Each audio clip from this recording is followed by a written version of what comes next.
Insan! Insan! Tito! Oh, bakit ba parang natataranta ka? Para kang nakakita ng multo ah. O bakit insan? Ano bang problema? Sino? Ano? Ha? Sinong ano? Ano ka lang ano eh? Anuhin kita dyan eh. Ano ba yan? Kumalma ka na nga muna. Inhale, tapos bukas ka na mag-exhale, visit ka. Umilaon ka. Hindi ka namin naiintindihan eh kung ganyan ka. Insan, Tito, si Aling Pinede, yung kasambahay natin na nagpaalam na uuwi muna sa kanila kagabi, wala na. Ano? Ano wala na? Malamang wala na. Ay, umalis na nga, di ba? Hindi yun ang ibig ko sabihin. Ang ibig ko sabihin, wala na siya. Patay na siya. Nakita doon sa gubat. Ano? Si Pineda? Patay na? Hoy, Ricky, hindi to magandang biro ah. Mayos ka. Baka ba ako nagbibiro? Totoo sinasabi ko. Wala na si Aling Pineda. Natagpuan siyang patay. Brutal siyang pinatay. Gusto niyo makita? Tara, sumama kayo sa akin. Kinakabahan ako noong mga oras na yon, Kabanong. Biglaan kasi ang lahat.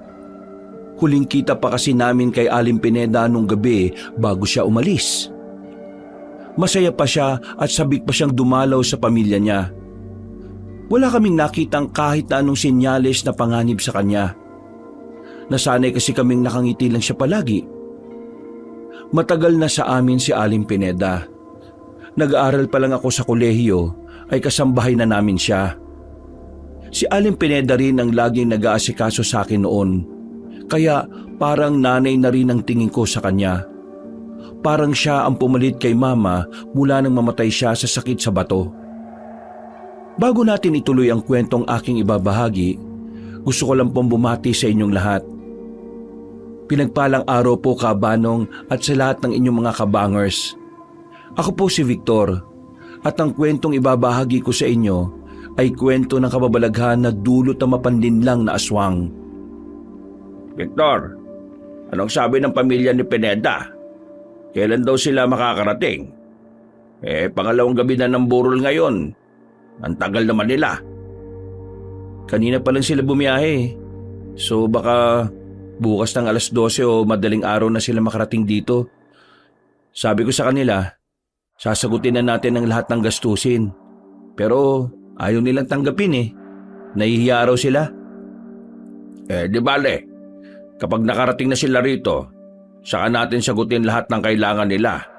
Wala na sila magagawa. Ibibigay na rin natin yung isang buwang sahod ni Pineda. Dagdagan na rin natin ng isa pang buwan na sahod niya bilang tulong na rin sa pamilya niya. Magbibigay din ho ako. Para naman kahit paano may panggasto sila kapag bumalik na sila sa kanila. Sino ba kasing gumawa nun kay Pineda? Napakabait na tao nun eh. Wala siyang kahit na sinong kaaway. Ni minsan nga lang siya lumabas ng bahay eh. Sabi ni Chief kanina, naghahanap pa rin sila ng ebidensya sa gubat kung saan siya natagpuan. Tatawagan na lang daw tayo kapag may bagong update. Sige. Paano? Papasok na ako ha. Maaga pa ako bukas eh. May mga katransaksyon ako. Hindi pwedeng hindi natin makuha yon. O sige pa. Kami na ni Ricky bahala rito. Wala pa namang ganong tao eh. Kapag dumami ang tao, pwede naman kayong magpasama kina Aling Edna at kay Grace. Tinapik na lamang ako ni Papa sa balikat at pumasok na rin siya sa loob ng bahay namin. Lumapit naman ako sa kabaong ni Aling Pineda. Sa bukuran namin siya ay binurol, tutal malawak naman ang lugar at malinis din naman. O insan, ayos ka lang? Kanina ka pa tulala eh. Ano ba iniisip mo? Ha? Ang sabi ko, kung ayos ka lang ba? Oo. Ayos lang naman ako. Sigurado ka ba? Mukhang hindi Iniisip ko lang yung nangyari kay Aling Pineda. O bakit? Ano bang tumatakbo dyan sa utak mo? Insan, may sinabi sa akin si Aling Pineda nung nakaraan eh. Nung bago pa siya magpaalam sa inyo na magbabakasyon muna siya. O ano bang sabi niya sa'yo? Hapon kasi noon, nakita ko siyang nagmamadali. Akala ko kung napaano kaya sinundan ko. Tinanong ko kung anong problema. Ang sabi niya sa akin, para daw may sumusunod sa kanya. Pero hindi naman daw niya alam kung ano. Ilang araw na daw niyang nararamdaman yun eh. Ay sus, pambihira ka naman. Kahapon nandito yung mga pulis. Bakit hindi mo sinabi yan sa kanila? Tingin mo ba maniniwala sila sa sasabihin ko? Kung ang hinala ni Aling Pineda aswang yung bumubuntot sa kanya? Ano ka mo? Aswang? Teka. Seryoso ka ba? Sinabi talaga niya na aswang ang nararamdaman niyang sumusunod sa kanya? Oo nga. Ito naman ayaw pa maniwala eh. Bakit ba kapag ako nagsasabi, kailangan lagi maninigurado? Hindi ba ako mapagkakatiwalaan? Hindi naman sa ganun. Very unusual kasi na sinabi ni Aling Pineda yun eh. Kasi nakausap ko siya dati. Hindi naman siya naniniwala sa mga ganung bagay. Kaya nga binaliwala ko na lang yung sinabi niya eh. Kasi alam ko rin na hindi siya naniniwala sa ganun. Pero hindi ko inakala na mangyayari ito. So tingin mo, may kinalaman yung aswang na yun sa kamatayan niya? Hindi ako sure, Insan. Hindi ko pa masasabi yan. Kasi kahit ako naguguluhan din eh. Let's say, aswang nga yung salarin, di ba? Pero bakit? Anong dahilan? Yun ang tanong. Bakit? Sandaling namayaning katahimikan sa aming dalawa ni Ricky nung mga sandaling yon. Umihip ng malakas ang hangin. Damang-dama namin ang malamig na klima na tila ba sumasabay sa pakikiramay. Makalipas ang ilang sandali, dumating naman ang iba pa naming kamag-anak na malapit lang din sa lugar. Sila na muna ang pinagbantay namin kay Aling Pineda. 3:00 na rin kasi ng madaling araw noon. Papasok na sana ako sa kwarto ko nang marinig kong umiiyak ang kapatid kong si Miggy. Hindi ko siya kadugo. Ampun namin siya pero tunay na kapatid na ang turing ko sa kanya. Sa pag-aalala ko, naglakad ako papunta sa harapan ng pintuan niya. Marahan kong tinulak ang pinto at nakita ko siya sa higaan niya. Nakaupo lang siya at umiiyak. Oh, Miggy, bakit? Anong problema? May masakit ba sa'yo? Kuya, napanaginipan ko po si Lola Pineda. Ha? Bakit? Ano nangyari sa panaginip mo? Umiyak po si Lola Pineda. Umiyak siya habang tumatakbo siya, kuya. Nakakaawa po siya. May sugat po siya. Tapos, hindi siya makatakbo na maayos. May umahabol po sa kanya, kuya. Monster. Nakakatakot po eh. Sinaktan niya si Lola Pineda. Tapos pinatay. Shhh! Uy, nasa maayos na kalagayan na si Aling Pineda. Yun na lang ang isipin natin. Nasa langit na siya. Wala nang sakit. Wala nang paghihirap. Kaya ipagdasal na lang natin ang kaluluwa niya, okay? Awang-awa ko kay Miggy nung oras na yon. Hindi niya deserve na maramdaman na mawala ng taong tinuturing niyang lola. Si Miggy ang pinaka-apektado sa aming lahat. Malalim na rin kasi ang pinagsamahan nila ni Aling Pineda dahil ito ang nag-aasikaso sa kapatid ko. Kinabukasan, Victor, wala na yung mga pinsan mo. Magbantay na kayo kay Pineda. Paalis na rin ako eh. Sige po pa. Yung farm pala. Nakapagsabi ka na ba sa mga tao mo? Opo. nagpaalam na ako sa kanila na ilang araw rin akong hindi makakadalaw doon. Mabuti naman. Sige, aalis na ako. Ikaw na muna bahala rito ha. Si Miggy tulog pa. Isingin mo na para makapag-almusal kayo. Lumabas ako ng kwarto at direkta akong nagtungo sa kusina. Abala na sina Aling Edna at Grace sa pagluluto ng ihahain para sa umaga at pananghalian. Nadaanan ko naman sa sala si Ricky na hanggang sa mga sandaling yon ay nakatulala pa rin habang nagkakape. "Uy, insan, aga mo nagising ah." Hindi ako nakatulog na maayos, insan. Naisip ko pa rin si Aling Pineda eh. Kaninang madaling araw, napanaginipan ni Miggy si Aling Pineda. May humahabol daw kay Aling Pineda na halimaw. Yun, iyak ng iyak yung bata. Naawa nga ako eh. Hindi nagsalita si Ricky.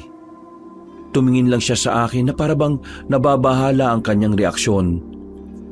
Dahil mukhang wala pa naman siyang balak makipagdaldalan, pinuntahan ko na lang muna sa taas ang kapatid ko. Pagpasok ko ng kwarto niya ay saktong palabas na rin pala siya. Kuya, nagugutom na po ako. Ayun, sige, bumaba ka na. Nakapagluto na si Aling Edna. Paasikaso ka na lang muna kay Ate Grace ha. Kailangan kasing mag-asikaso ni Kuya sa burol eh. Pero nasa labas lang din naman ako. Kapag kailangan mo si Kuya, tawagin mo lang ako, okay? Opo, Kuya. Maraming salamat po. Naging payapa naman ang umagang yon. Tahimik lang ang paligid, Kabanong. Walang gaanong tao na dumadating para makipaglamay. Tanging mga kamag-anakan lang namin sa baryo. Mga kamag-anak lang din naman kasi namin ang nakakakilala kay Aling Pineda. Mabilis na lumipas ang mga araw. Nailibing na rin si Aling Pineda. Kagaya ng pinangako namin ni Papa, inasikaso namin ang pamilya niya hanggang sa makauwi ang mga yon. Malungkot, nakakapanibago nang bumalik kami sa bahay na wala na si Aling Pineda. Nasanay na kasi kami na maingay sa bahay sa tuwing nagbubunga nga siya sa mga kasama niya. Pero nung oras na yon, tahimik. Nakakabingi ang katahimikan mula nang mawala siya. Pinabigay ko na yung pera sa pamilya ni Pineda. Dinagdagan ko na rin para makapagsimula sila. Pa, wala pa rin bang balita sa kaso? Nagkausap kayo ni Chief kahapon, di ba? Wala pa rin eh. Ewan ko ba kung anong ginagawa ng mga pulis na yan at bakit walang mahanap na lead? Relax lang pa. Sigurado naman ako na ginagawa nila makakaya nila para magkaroon ng magandang progreso yung kaso. Magtiwala na lang tayo sa kanila. Kumusta naman ang kapatid mo? Ayun, nasa taas. Nakatulog kakaiyak. Kawawang bata. Kung kailan naman napapamahal na siya kay Pineda, saka naman mauudlot yung samahan nila. Pa, may sasabihin nga pala ako sa inyo. Pero huwag ka sana magagalit o maiirita ha. Sabihin mo na. Mas maiirita ako kapag pabitin ka pa eh. Kasi nitong nakaraan, nagsabi sa akin si Miggy. Pangatlong beses na niyang napapanaginipan sa Aling Pineda na hinahabol daw ng halimaw. Iyak siya ng iyak kapag kinukwento niya sa akin yun eh. Kakapanood lang niya yan ng mga nakakatakot. Kaya nagmamanifest yun sa pinagdaraanan niya ngayon. Normal lang yan. Isama na lang natin siya sa pagdarasal natin para makatulong sa kanya. Alam mo naman ng mga bata, malalawak ang kanilang imahinasyon. Mas mabuti pa nga siguro na ganon. Pagdasal na lang natin siya. Hindi ko na lamang pinahaba ang usapan na yon, Kabanong. Alam ko kasing walang oras si Papa na pag-usapan ng mga bagay na mahirap namang ipaliwanag. Pero sa totoo lang, maging ako ay napapaisip na rin sa mga nangyayari. Tinanong ko kasi si Aling Edna at si Ate Grace tungkol kay Aling Pineda. At pareho ng sinabi nila ang sinabi sa akin ni Ricky. Sa puntong yon, unti-unti ko nang binibigyan anggulo ang ideyang baka nga merong gumugulo kay Aling Pineda bago siya pinatay. Insan, balita sa pinapaasikaso ko sa'yo. Akala ko nasa kwarto ka. Nandito ka lang pala sa balkonahe. Tungkol dun sa paghahanap natin sa bagong kasambahay. Meron na ako nakita. O dala mo yung resume. Eto, tingnan mo. Bilis ah. Kanina kasi habang nasa plaza ako, meron ako nakitang babae na naghahanap ng trabaho. Narinig ko nag-a-apply siyang kasambahay. Mukha namang matino at mukhang maayos kausap. Bukod sa maganda, disenteng tao. Tingnan mo na lang dyan sa resume niya. Amelita Asuncion? Bah, okay to ah.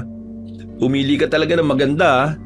At yung experience niya, teka, okay din.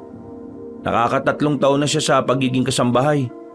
Pero nakalagay dito, college graduate siya.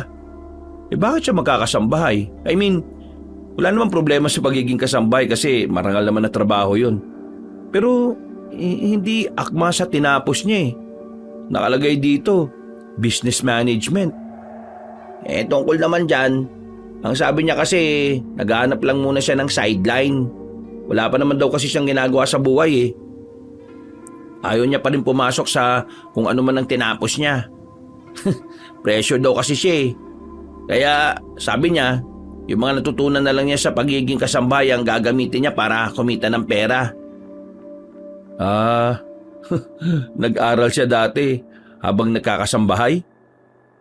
Oo, ganun na nga. Pwede na ba siya magsimula bukas? Pwede ko naman siyang tawagan at sabihin sa kanya na magsimula na siya. O sige, maraming salamat Insan ha. Hindi ko na rin kasi maasikasong paghahanap ng bagong kasambahay eh. Kailangan na ako sa farm. Alam mo naman, ilang araw akong wala ron. Wala namang problema sa akin, Insan. Para ka namang others. O paano? Una na ako ah. Teka, sandali. Bakit? Yung tungkol dun sa sinabi ni Aling Pineda, tingin mo talaga aswang yun? Bakit? Interesado ka na rin bang malaman? Oo eh. Ginugulo nun ng utak ko ng ilang araw na eh. Parang hindi ako matahimik hanggat hindi naalalaman kung sino yung pumatay kay Aling Pineda. Wala pa kasing update sila Chief eh. Wala talaga silang may bibigay na update, Insan. Kasi malakas ang kutob ko na aswang talaga dumali sa kanya. Ang mahirap lang talaga maintindihan kung anong dahilan at bakit siya dadalihin ng aswang. Insan, kung sakaling may aswang talaga rito sa atin, maghanap ka na ng mga pangontra sa bayan ha. Naghahanap na ako, Insan. Ang kaso, wala naman ako makita eh. Ang sabi ng kakilala ko, sa Manila raw marami. Dun, sa Quiapo. Naku, ang layo. Kapag nagkaroon na lang tayo ng transaksyon sa Maynila, isabay mo na lang siguro. O sige na, magpahinga ka na. Tinapi ko na lang siya sa balikat. Naiwan akong mag-isa sa balkonahe habang inuubos ang natitirang kape sa tasa ko. Muli ko na namang naisip ang mga nangyayari, ang mga sinabi ni Aling Pineda at ang mga kakaibang panaginip ng kapatid ko. Malalaman ko rin kung ano ba talaga nangyari. Malalaman ko rin yan. Pagtapos nyo rin, magmerienda na kayo ha. Nakahanda ng pagkain dun.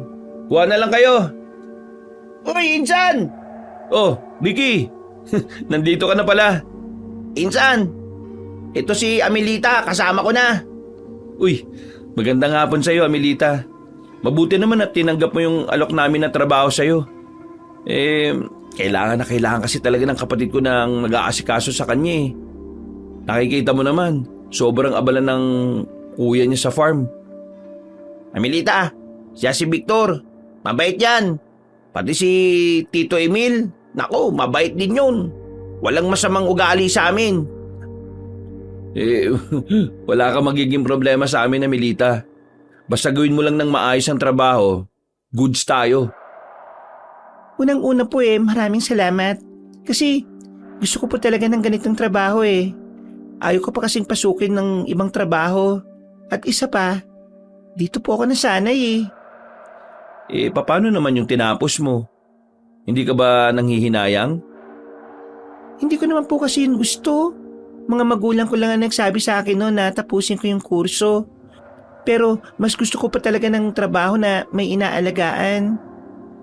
Nagkatinginan kaming dalawa ni Ricky ng mga sandaling yon, Kabanong. Natutuwa ako sa kanya dahil napakasigla niya. Sa isip-isip ko noon, madali silang magkakasundo ni Miggy. Madaldal na bata kasi si Miggy kaya magiging compatible sila sa isa't isa. Kabanong, hindi ko kailanman napag-isipan ng masama si Amelita nung araw na yon. Wala akong nararamdaman na kahit na masamang pakiramdam sa kanya. Magaan ang kalooban namin sa kanya. At kung papaano siya makipag-usap, ramdam namin ang paggalang niya. Naging kampante kami sa kanya. Sa unang isang linggo niya sa amin, wala naman akong naririnig na reklamo mula kay Miggy. Sa katunayan, muling nagbalik ang sigla niya. Yun nga lang, paminsan-minsan ay hinahanap pa rin niya si Aling Pineda. Pero dahil mahusay mag-alaga si Amelita, unti-unting nakakalimutan ni Miggy ang masamang nangyari sa kanyang dating tagapag-alaga. Amelita? Oh, bakit ka nandyan? Anong ginagawa mo dyan sa halamanan? Habang nagmumuni-muni ako sa labas, nadaanan ko si Amelita na parabang may hinahanap sa halamanan. Sa tapat ng bintana ng kwarto ni Miggy ang parting yun. Tumingala pa ako at nakita kong bukas ang bintana. Samantalang sa mga ganong oras ay isinasara na ni Miggy yon dahil maaga siyang natutulog. Hinahanap ko lang yung maliit na laruan ni Miggy. Tumalsik kasi kanina eh. Tapos dito yata napunta, sir. Si Miggy? Naglalaro ng laruan? Opo, sir. Bakit po? Si Miggy kasi yung tipo ng bata na mas gustong magbasa ng libro kaysa maglaro ng laruan. Hindi siya gaya ng ibang bata eh. Hindi ko alam na naglalaro na pala siya. Ang galing mo pala ah. Kasi ikaw lang ang nakapagkumbinsi sa kanya na maglaro. Kasi sir, naisip ko lang, bata pa si Miggy. Dapat maranasan niya rin kung papaano maging bata. Tama naman po sir, di ba? Oo. Tama nga naman, kasi hindi akma sa edad ni Miggy kung magiging mature agad ang utak niya. Ngumiti siya sa akin. Maganda ang ngiti niya. Aminadong nakaramdam ako ng bahagyang pagkailang. Yung kasi ang unang pagkakataon na merong mas batang kasambahay sa amin. Matapos siya sa kanyang ginagawa, ay agad na rin siyang pumasok sa loob ng bahay. Napangiti na lang ako. Kita ko kasi na maganda naman ang dulot niya sa kapatid ko. Dumaan pa ang mga araw. Mas naging abala kami ni Papa sa negosyo. Madalang lang akong nakakauwi ng bahay sa halos 5 araw na nakalipas. Minsan kasi ay sa mismong farm na ako nagpapalipas ng gabi. Hindi naman kalayuan ang bahay namin mula sa farm. Kung tutuusin, kayang-kaya namang lakarin. Pero minsan, sa sobrang pagod na rin, ay tinatamad na rin akong umuwi. Isang beses, 7:00 na ng gabi nang maisipan namin ni Ricky na umuwi na lamang muna ng bahay. Namimiss ko na rin kasing makausap si Miggy nung oras na yun. Tahimik ang bahay namin nang nasa tapat na kami. Iniisip ko na baka maaga natapos sa mga kasambahay at maaga na rin nakatulog si Miggy. Napansin mo kanina si Mang Pido? Parang si Raulo, no? Grabe tingin dun sa babae. Alam mo nangyari? Ay, oo nga pala. Ano palang nangyari doon? Bumalik yung babae. Kasama na yung kuya. Ayun, sinuntok si Mang Pido. Bumulagta. Manyakis naman kasi talaga yung matandang yun eh.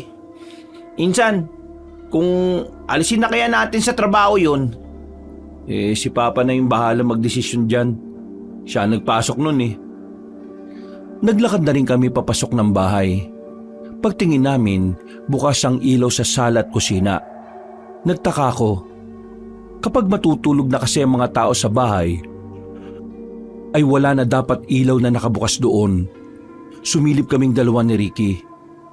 Napansin namin na may mga nakalatag pa sa lamesa. Mga gulay na hindi na natapos pang hiwain. Nakita din namin ang ilang kutsilyo at sandok na nakakalat sa lapag. Kinutuban na kami ni Ricky. Ang unang pumasok sa isipan namin, baka napasok na kami ng magnanakaw. Mabilis akong nagtungo sa likuran ng aparador na pinaglalagyan ng mga lumang baso namin. Meron kaming itinago ni Papa na baril doon. Nabigla pa si Ricky nang makita niya yon. Hindi niya rin kasi alam ang tungkol doon. Manda ka, insan. Masama ang kutob ko. Unahin natin puntahan si Miggy. Marahang kaming umakyat ng hagdanan.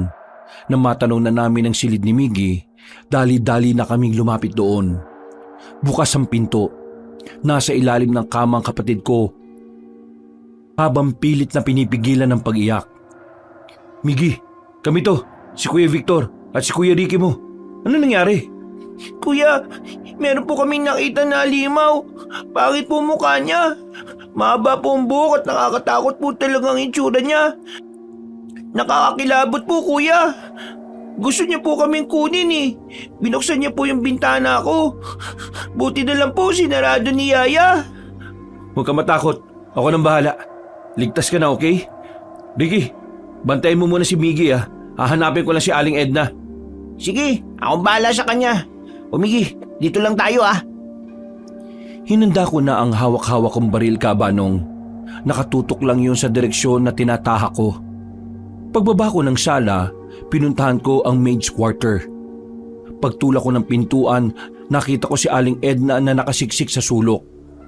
Tinanong ko sila kung ano ang nangyari. Sinabi din nila ang sinabi ni Miggy. Kaya noong mga sandaling yon, tuluyan na akong naniwala sa mga nangyayari. Nagmamadali akong umalis doon para hanapin naman si Amelita. Siya na lang kasi ang hindi ko nakikita. Lumabas ako ng bahay namin. Pumunta ako sa bandang gilid. Dito ko na naabutan si Amelita. Nakadapa. Wala siyang malay. Magulo ang damit niya na parabang merong humila sa kanya. Amelita! Amelita! Uy! Gising! Gising! Nakahinga ako ng maluwag nang makita ko siyang dumilat. Tinulungan ko siyang tumayo. Sir? Ano nangyari? Sir, ikaw ba yan, sir? Oo, ako ito. Bakit? Sir, buti dumating kayo. Ano ba nangyari dito? Sabi ni Miggy, may halimaw daw? Opo, sir, meron. Nakita ko po kanina. Nakakatakot po siya. Muntik na niya mapasok ang kwarto ni Miggy kanina. Buti na lang naisarado ko po yung bintana. Tapos kanina, akala ko lumabas si Miggy kaya hinanap ko siya rito. Pero ang nakita ko, yung halimaw. Sinubukan niya po kong hilahin papunta dun sa dilim. Pero hindi ko na alam ang nangyari. Nawala na ako ng malay eh. Akala ko nga po patay na ako. Tapos nakita ko na po kayo, sir. Nakakatakot po. Baka po anong gawin nila sa atin. Huwag ka mag-alala. Nandito na kami ni Ricky. Kaya wala na mangyayari masama sa inyong lahat. Tumayo ka na. Pumasok na tayo sa loob. Inalalayan ko si Amelita. Pagpasok namin sa sala ay pinababa ko na rin sila Ricky at Miggy. Pinalabas ko na rin muna si Aling Edna at Grace para kausapin sila. Kumalma na ho kayo. Nandito na ho kami. Hindi namin ho kayo pababayaan. Ang gusto ko lang mangyari, siguruhin nakasarado ang lahat ng bintana. Pati ang backdoor isara na rin. Bukas ng umaga pa uwi ni Papa eh. Kakausapin ko siya at aalamin kung anong pwedeng gawing paraan para hindi na ito maulit pa. Maraming salamat po, sir. Sana po hindi na po maulit. Kita niyo naman po sila Aling Edna at Ate Grace, oh. Parang hindi po sila mapakali ngayon dahil sa nangyari. Oo, naiintindihan ko ang takot nyo. Hindi ko kayo masisisi. Pero kailangan natin maging matatag at matapang. Lalo na't kayo madalas na maiwan dito. Natapos ang usapan na yon, pero hindi natapos sa mga tumatakbo sa isipan ko. Noong mga sandaling yon ay hindi na ako dinalo ng antok. Gising na gising ako. Kahit nakahiga, nakabantay ako sa paligid. Nakikiramdam ako. Pero inabot na ako ng umaga sa kahihintay ko kung babalik pa ba ang halimaw na sinasabi nila. Kinabukasan, nang marinig ko na ang tinig ni Papa, nagmamadali akong bumaba. Nakita kong sinalubong din siya ni Miggy na parabang hindi rin nakatulog. Tumingin sa akin si Papa na may pagtataka ang reaksyon sa muka. Hindi na ako nagdalawang isip pa. Kahit hindi pa ako nakakapagtanggal ng muta, agad ko na rin kinuwento kay Papa ang lahat. Nung unay naguguluhan pa siya sa sinasabi ko, pero kalaunan ay unti-unti na rin naman siyang naniniwala sa akin. May misteryong halimaw na umaligid dito kagabi na balak kunin ng kapatid mo. Ngayon lang nangyari yan ah. Kaya nga pa gusto ko sana magkaroon na tayo ng bantay sa tapat. Kahit 2 o 3 lang. Kasi nag-aalala naman ako para kay Miggy. Madalas tayong wala rito sa bahay. Baka mamaya kung anong mangyari sa kanila rito. Puro babae pa naman ang kasama niya. Sige, akong bahala sa bantay. Maghahanap ako kagad ng tao. Pero gusto ko malaman kung ano ba yung nilalang na yon. Palagay ko pa, yung nilalang na yun aswang. Ano? Aswang? Oo pa, aswang. Yun din ang hinala ko sa pumaslang kay Aling Pineda, di ba? Aswang. Kung aswang yon, bakit tayong ginugulo? May buntis ba rito sa atin? Pa, hindi lang naman buntis ang binibiktima ng aswang. Kahit bata, matanda, depende sa trip nila. Sige, ganito na lang. Kakausapin ko ang kapitan natin ng baryo natin na ito. Ipapalam ko sa kanila nangyari para magparonda rin sila ng mga tao nila mamayang gabi. Tapos, wag na muna tayong aalis ng bahay. Ikakansila ko muna ang lakad ko mamaya. Ikaw, dito ka muna. Bantayan natin sila. Magagamit ko na rin yung baril sa likod ng aparador. Yari sa akin yung aswang talaga na yan. Kinuha ko na yung baril kagabi. Pero sayang nga wala yung aswang. Insan, Tito, may nasagap akong balita sa labas. Oh, sige, maupo ka. Ano yun, Insan? Insan, nasabi mo na ba kay Tito yung tungkol sa hinala nating aswang? Oo, nasabi ko na. Ganito kasi. Di ba nung nakaraan, yung natagpuan si Aling Pineda, sa kabilang sityo kasi, naging usap-usapan pala doon yung posibilidad na aswang nga pumaslang sa kanya. Tapos nito lang, ngayong umaga lang, meron na silang tinuturo kung sino yung aswang. May alam na sila kung sino. Sigurado naman ba yan? Wala pang nakakapagpatunay pero ang sabi nila, si Aling Jing daw, yung aswang dito sa atin. Sinong Aling Jing? Si Jing, yung manghuhula. Opo, yung manghuhula nga po. Bakit naman si Jing ang pinagbibintangan nila may sapak yon? Ang narinig ko kasi sa mga usapan nila, tuwing gabi daw kasi lumalabas ng bahay si Aling Jing. Tapos nung nakaraan daw bago mamatay si Aling Pineda, sinasabi ni Aling Jing na meron daw isang mabangis na nilalang ang lilitaw sa lugar natin. Basta, parang alam na alam din ni Aling Jing yung mga mangyayari. Kung manghuhula siya, baka naman nahulaan niya. Dapat mahulaan niya rin kung sino yung mabibiktima. Basta, maraming nagdududa sa matandang yun May nakakapagsabi pa nga na minsan nalilisik daw mga mata nun. Mahirap kasing magbintang, Ricky. Kaya hindi natin pwedeng idiin si Jing sa mga nangyayari. Ang magandang gawin natin, manmanan natin yung matandang yon. Mas maganda kung tayo mismo ang makakahuli sa kanya. Kaming dalawa ang naatasan ni Papa na magmanman kay Aling Jing. Hindi naman kasi yun kalayuan sa amin, kaya kahit na anong oras ay makakarating din naman kami sa kabilang sityo. Dala ang sasakyan, pumarada kami sa gilid ng kalsada sa di kalayuan sa bahay ni Aling Jing. Hinihintay lang namin na lumabas sa matandang babae. Ang payapa sa parting to, maliwalas. Pero nakakapagtaka rin no? Yung bahay ni Aling Jing, hindi katabi ng ibang kabahayan na yun. Kaya nga aalamin natin kung tama ba yung sinasabi sa kanya. Oh, ayun siya Tara. Anong gagawin natin? Para makalapit tayo sa kanya, kailangan natin magpahula sa kanya. Paniniwalain natin siya na yun lang ang pakay natin. Magandang ideya yun Wala na kaming sinayang na pagkakataon, Kabanong. Naglakad agad kami patungo sa bahay ni Aling Jing. Napatingin din siya sa amin nang nasa tapat na kami ng bahay niya. Abala lang ang matanda sa pag-iipon ng mga tuyong dahon. Ano ang dahilan at bakit kayo nariritong dalawang mga binata kayo? Aling Jing, gusto sana naming magpahula.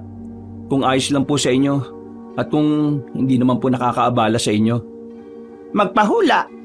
Ng kapalaran ninyo o ng kapalaran ng iba? Ng kapalaran po namin. Pwede po ba? Ano ang dahilan at bakit gusto niyong malaman kung ano ang magiging kapalaran ninyo?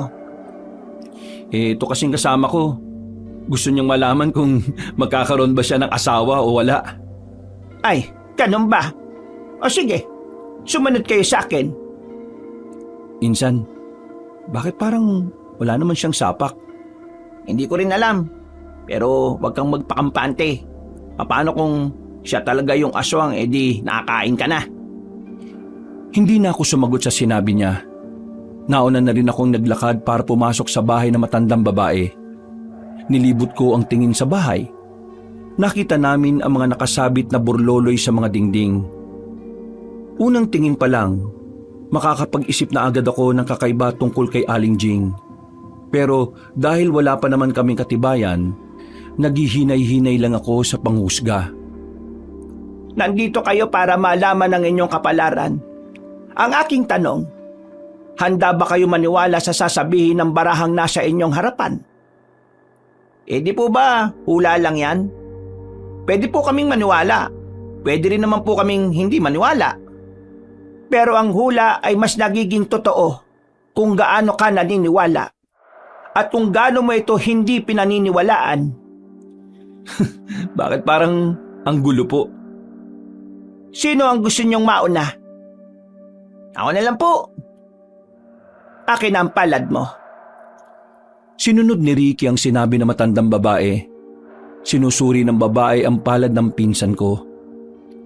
Kita sa mukha ni Ricky ang kaba sa mga sandaling yun. Pagkatapos tingnan ang palad niya kung ano-anong baraha na ang binuklat nito. Biglang ngumiti ang Alice sa amin sabay sabing, Iho, magiging maganda ang kapalaran mo sa mga susunod na taon. Isang babae ang makikilala mo. Babaeng taga Maynila na siyang bibihag sa puso mo. Huwag mong hayaan na makawala pa siya dahil marami ding naghahangad sa kanya. Siya ang mapapangasawa mo. Magkakaroon kayo ng isang anak na babae. Ang nakikita ko lang na magiging problema ninyo ay ang mga magulang niya. Pero sa pangitain ko, pinaglaban ka ng mapapangasawa mo. Uy, ang ganda naman ng pangitain na yan. Sana magkatotoo yan ha. Kagaya nga ng sinabi ko, mas nagiging totoo ang mga hula depende sa kung gaano mo ito pinaniniwalaan. O sige. At teka, ito naman pinsan ko. May mapapangasawa ba siya o wala? Akin ang kamay mo, iho. Pumikit na naman ang matandang babae. Pinipisil-pisil pa ang palad ko. Nanlalaki ang mga mata niya nang dumilat siya. Madali niyang binalasa ang baraha at inilatag yon. Pagbuklat niya ng mangilang-ilang baraha, napansin ko na parang hindi maganda ang sasabihin niya sa akin. Bakit po? Ano po problema? Magkakaroon ka ng maganda at mabuting asawa. Pero bago yon dumating sa iyo, isang pangyayari ang susubok sa iyo at sa pamilya mo. Pagsubok na maaaring maging hadlang para hindi mo makilala ang tamang babae para sa iyo. Ano pong pagsubok ang sinasabi niyo? Isang pagsubok na dulot ng kadiliman. Nakikita ko. Kitang-kita ko. Nagsisimula na siya ngayon. Sabihin niyo sa akin, may nangyayari na bang kababalaghan sa iyo? Ano pong ibig niyong sabihin kababalaghan? Noong mga sandaling yon ay nagtindigan na mga balahibo ko kabanong. Sa hindi malaman na dahilan, parang otomatikong sumang-ayon ang kalooban ko sa mga sinabi niya. Tumutugma talaga kasi kung anuman ang nangyayari sa buhay namin noon. Hindi ako agad nakapagsalita. Nakatingin lang ako sa mukha ng matandang babae na parabang natatakot. Pero nanlilisik naman ang mga mata. Mag-iingat ka sa mga nakikilala mo. Hindi lahat ng nakikipag-usap sa iyo ay totoo. Yung iba sa kanila ay may masamang balak sa pamilya mo at sa kinabukasan mo. Hindi naman ho siguro totoo yan. Wala naman akong kinakausap na iba eh. Hindi mo masisiguro ang kapalaran. Masyado itong mapaglaro. Kung kailan ka masaya, Doon darating ang mga nilalang para magdulot ng kadiliman. Nariyan lamang siya. Nariyan lamang siya. Sige po. Aalis na po kami. Kailangan na po naming makauwi eh. Ha? Uuwi na tayo? Hindi pa yata tapos yung matanda eh. Umalis na tayo. Hindi na normal mga sinasabi niya. Iho, kung hindi mo malalaman kung sino ang nilalang yon, ay mangyayari ang mga sinasabi ko. Magiging komplikado ang lahat sa buhay mo. Hanapin mo siya dahil nandyan lang siya sa paligid. Hindi na ako tumugon pa sa matanda, Kabanong. Hindi na maganda ang nararamdaman ko kaya minabuti ko na lang na umalis doon. Pagbalik namin ng sasakyan ay saka lang ako nakahinga na maluwag. Insan, marami pa siyang sasabihin bakit ayaw mo na. Porque hindi lang maganda hula sa'yo eh. Tingin ko, hindi ko na dapat marinig yung iba pa niyang sasabihin. Paano kung makatulong yun sa nangyayari ngayon? Paano kung malaman natin kung sino yung aswang? Dapat pinakinggan natin siya eh. Di ba siya yung pinaghihinalaan natin? Malamang, ibang taong sasabihin niya para hindi na siya mapagbintangan. Di sinasabi mo na ngayon na siya yung aswang.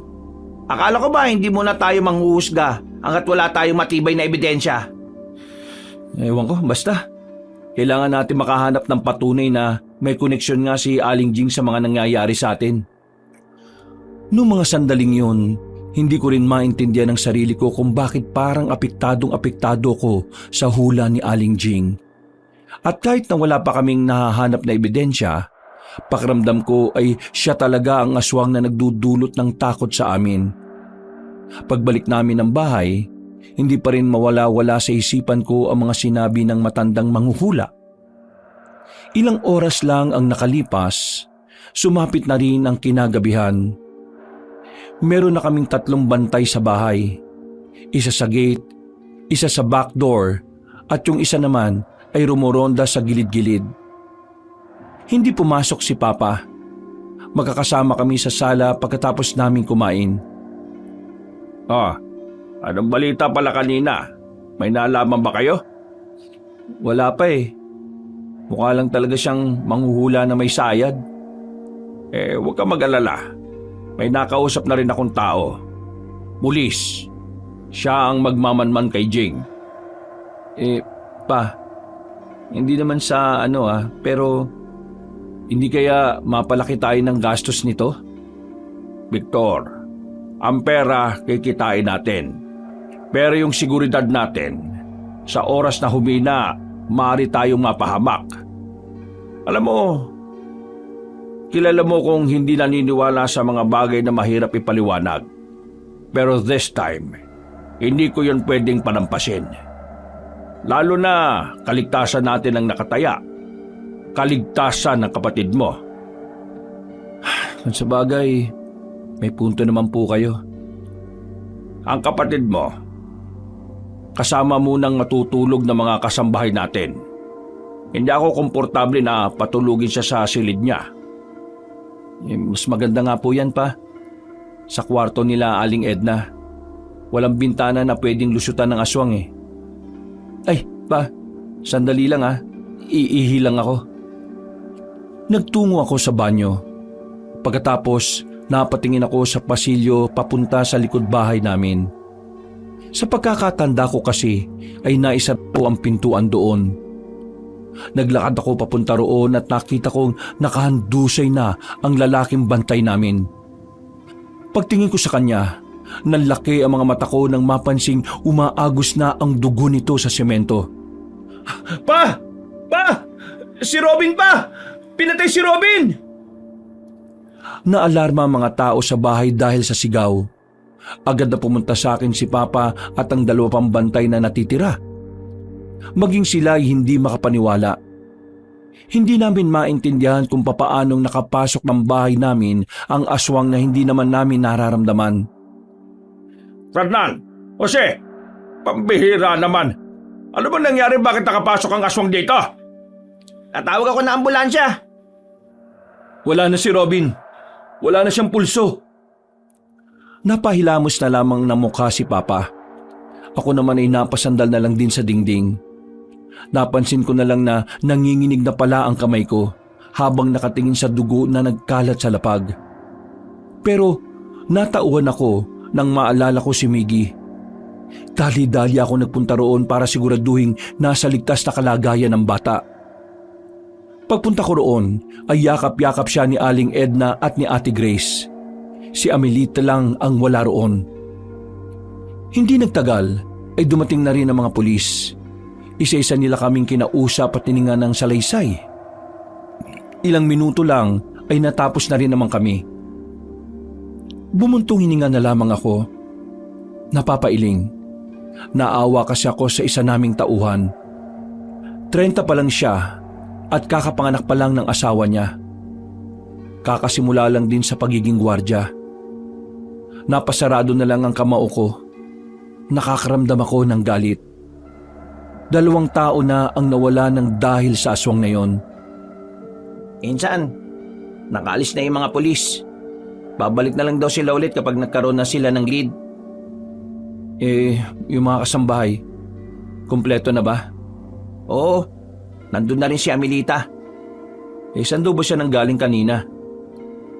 Kinuhanan daw ng tubig si Aling Edna kasi nahihirapan daw huminga eh. Insan, may gagawin ka ba ngayon? Ha? Wala naman. Patulog na ako kanina pero nawala antok ko nung sumigaw ka eh. Halika, samahan mo ko.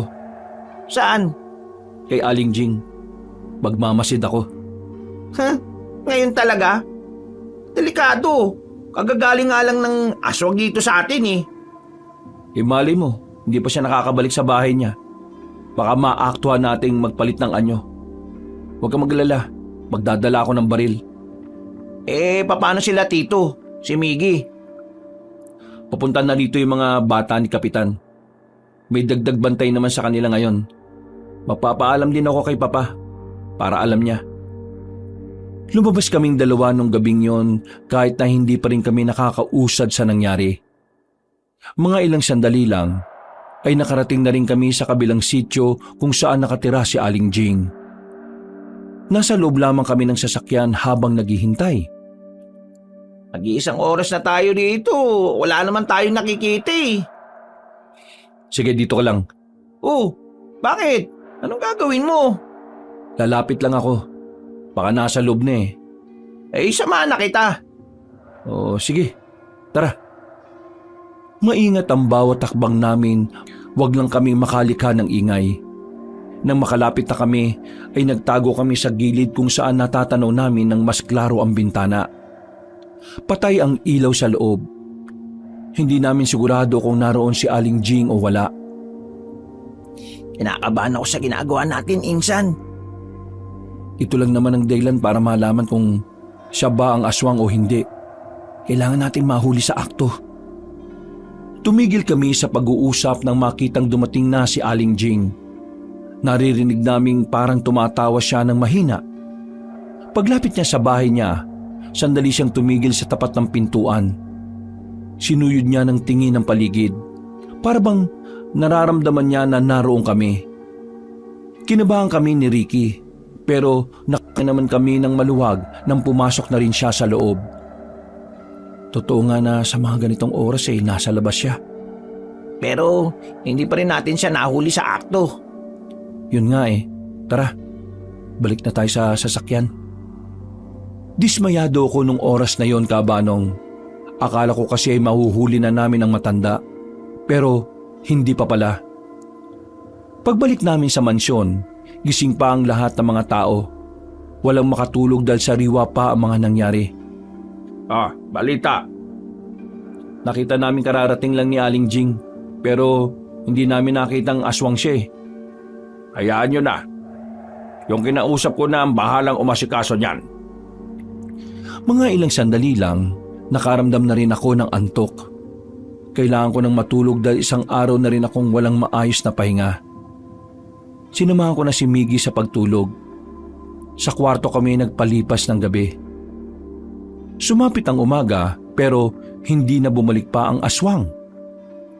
Oh, Amelita, Magandang umaga po, sir. magandang umaga rin. Bakit?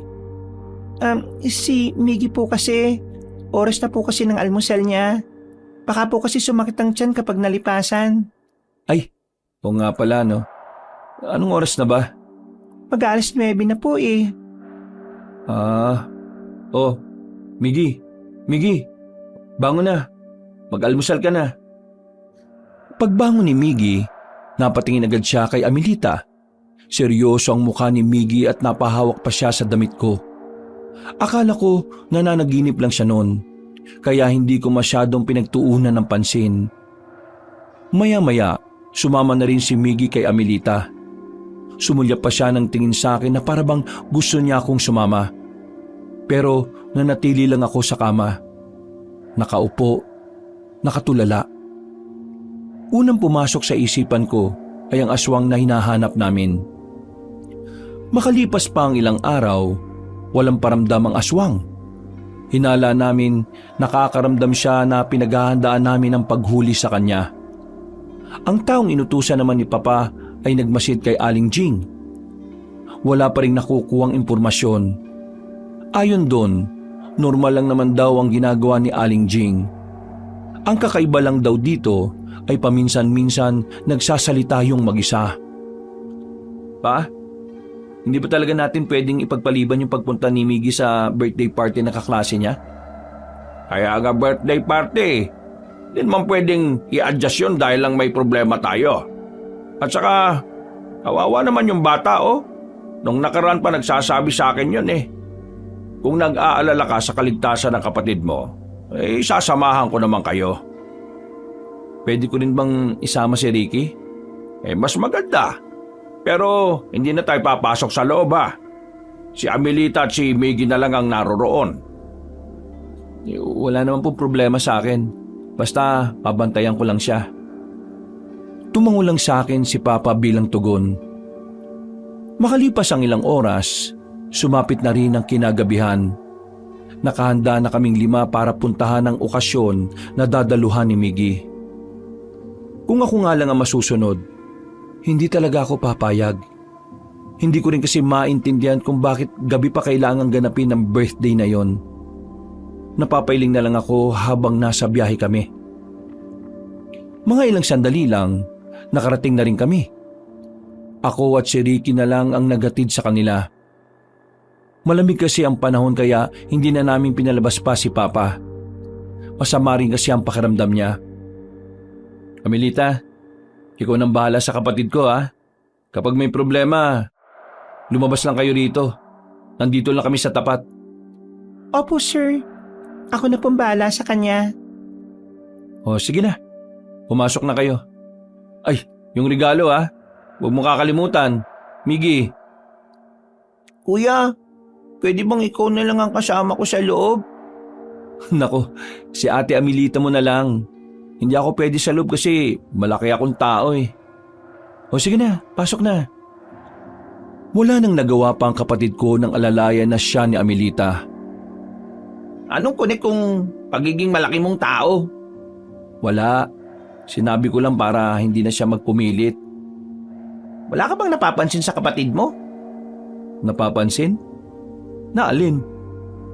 Hindi mo ba napapansin na parang naiilang na siya kay Amelita? Naiilang? Parang hindi naman ah. Hindi mo napapansin kasi madalas kang nasa sakahan. Tuwing uuwi ako sa bahay lagi kang hinahanap ng kapatid mo at sinasabi sa akin na ikaw ang magpakain sa kanya. Sinasabi ko na lang na marami kang ginagawa eh. Ano yun? Pinapagalitan ni Amelita si Miggy? Kasi si Miggy, kahit kailan hindi naman niya naging ganyan nung si Aling Pineda pa yung nag-aalaga sa kanya. Bakit hindi na lang natin tanungin si Miggy para malaman natin kung anong problema niya kay Amelita? Bumuntong hininga na lang ako. Binalikan na lang namin si Papa. Halos 2 oras din kaming naghintay doon. Maya-maya pa'y natapos na rin ang kasiyahan sa loob. Tahimik pa rin si Miggy nang pumasok na sila ng sasakyan. Nagtataka ako noon kung bakit hindi siya masigla. Kadalasan kasi maingay si Miggy kapag galing sa mga ganong uri ng okasyon. Pero kakaiba siya noong mga oras na yon. Miggy anak, ayos ka lang ba? Bakit parang hindi ka naman nag-enjoy sa loob? Sir, hindi po kasi siya nakasali sa palaro kanina eh. Masyado po kasing maraming batang sumali kaya hindi siya nakaabot. Ay nako, ayos lang yan anak. Pero sa susunod, dapat hindi ka pabagal-bagal ha. Kapag may gusto kang abutin sa buhay, abutin mo kaagad. Pa, tungkol ba sa party ang sinasabi nyo? O tungkol na ito sa buhay? Pareho lang din naman eh. Habang nasa biyahe na kami, ay tahimik lang akong nag-oobserba sa kapatid ko at kay Amelita. Kapag nagtatamang tingin naming dalawa, hindi ko alam kung bakit siya ngumingiti sa akin. At ang ngiting yun ay parabang merong sinasabi sa akin na hindi ko naman agad makuha. Hindi ko na lang pinansin. Iniisip ko na lang na baka masyado lang akong napapaisip.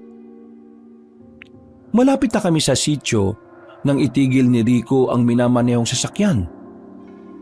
Natanaw kasi naming may nasusunog na bahay at sa harapan nito ay ang mga residente. Noong mga sandaling yon, akala namin ay pinagtutulungan nilang maapula ang apoy. Pero nang sumilip kami sa labas, narinig na namin ang mga tao. Galit na galit habang binabanggit ang pangalan ni Aling Jing. Gagi, insan! Sinunog nila si Aling Jing! Natataranta kaming bumaba ng sasakyan. Hinawi namin ang mga taong nakaharang. Pagtingin namin sa bakuran na matanda, nakita namin si Aling Jing na nakadapa na. Nagliliyab na ang buong katawan nito. Huli na nang dumating kami. Patay na si Aling Jing. Lapnos na ang buong katawan na matanda. Patay na ang aswang sa banyong ito. Hindi na masusundan pa ang misteryosong pagkawala ng mga batang biktima niya. Pakasama! Wala na ang aswang! Patay na ang aswang! Naghiyawan sila na parang parte yun ng kanilang pagdiriwang. Nung oras na yon, hindi ko maintindihan kung bakit parang hindi ko kayang maging masaya. Nalilito ko sa nararamdaman ko. Bigla kong naawa sa matanda. Parang bigla ko nalang naisip na walang kasalanan si Aling Jing. Mang Eddie Boy, bakit niyo sinunog si Aling Jing? May nakuha na ba kayong ebidensya na magpapatunay na isa nga siyang aswang? Ebidensya? Meron! Yung suot-suot na tsinelas ng batang nawawala kahapon. Nakita namin sa silong ng bahay niya. May dugo pa yung tsinelas eh. Kaya wala kaduda-duda. Yan nga ang aswang! Pero hindi sapat. Magsama! Sunugin din natin ang bahay niya! Sunugin! Sunugin! Sunugin! Hinila na ako ni Ricky bago pa ako makialam sa mga nangyayari. Wala na rin akong nagawa.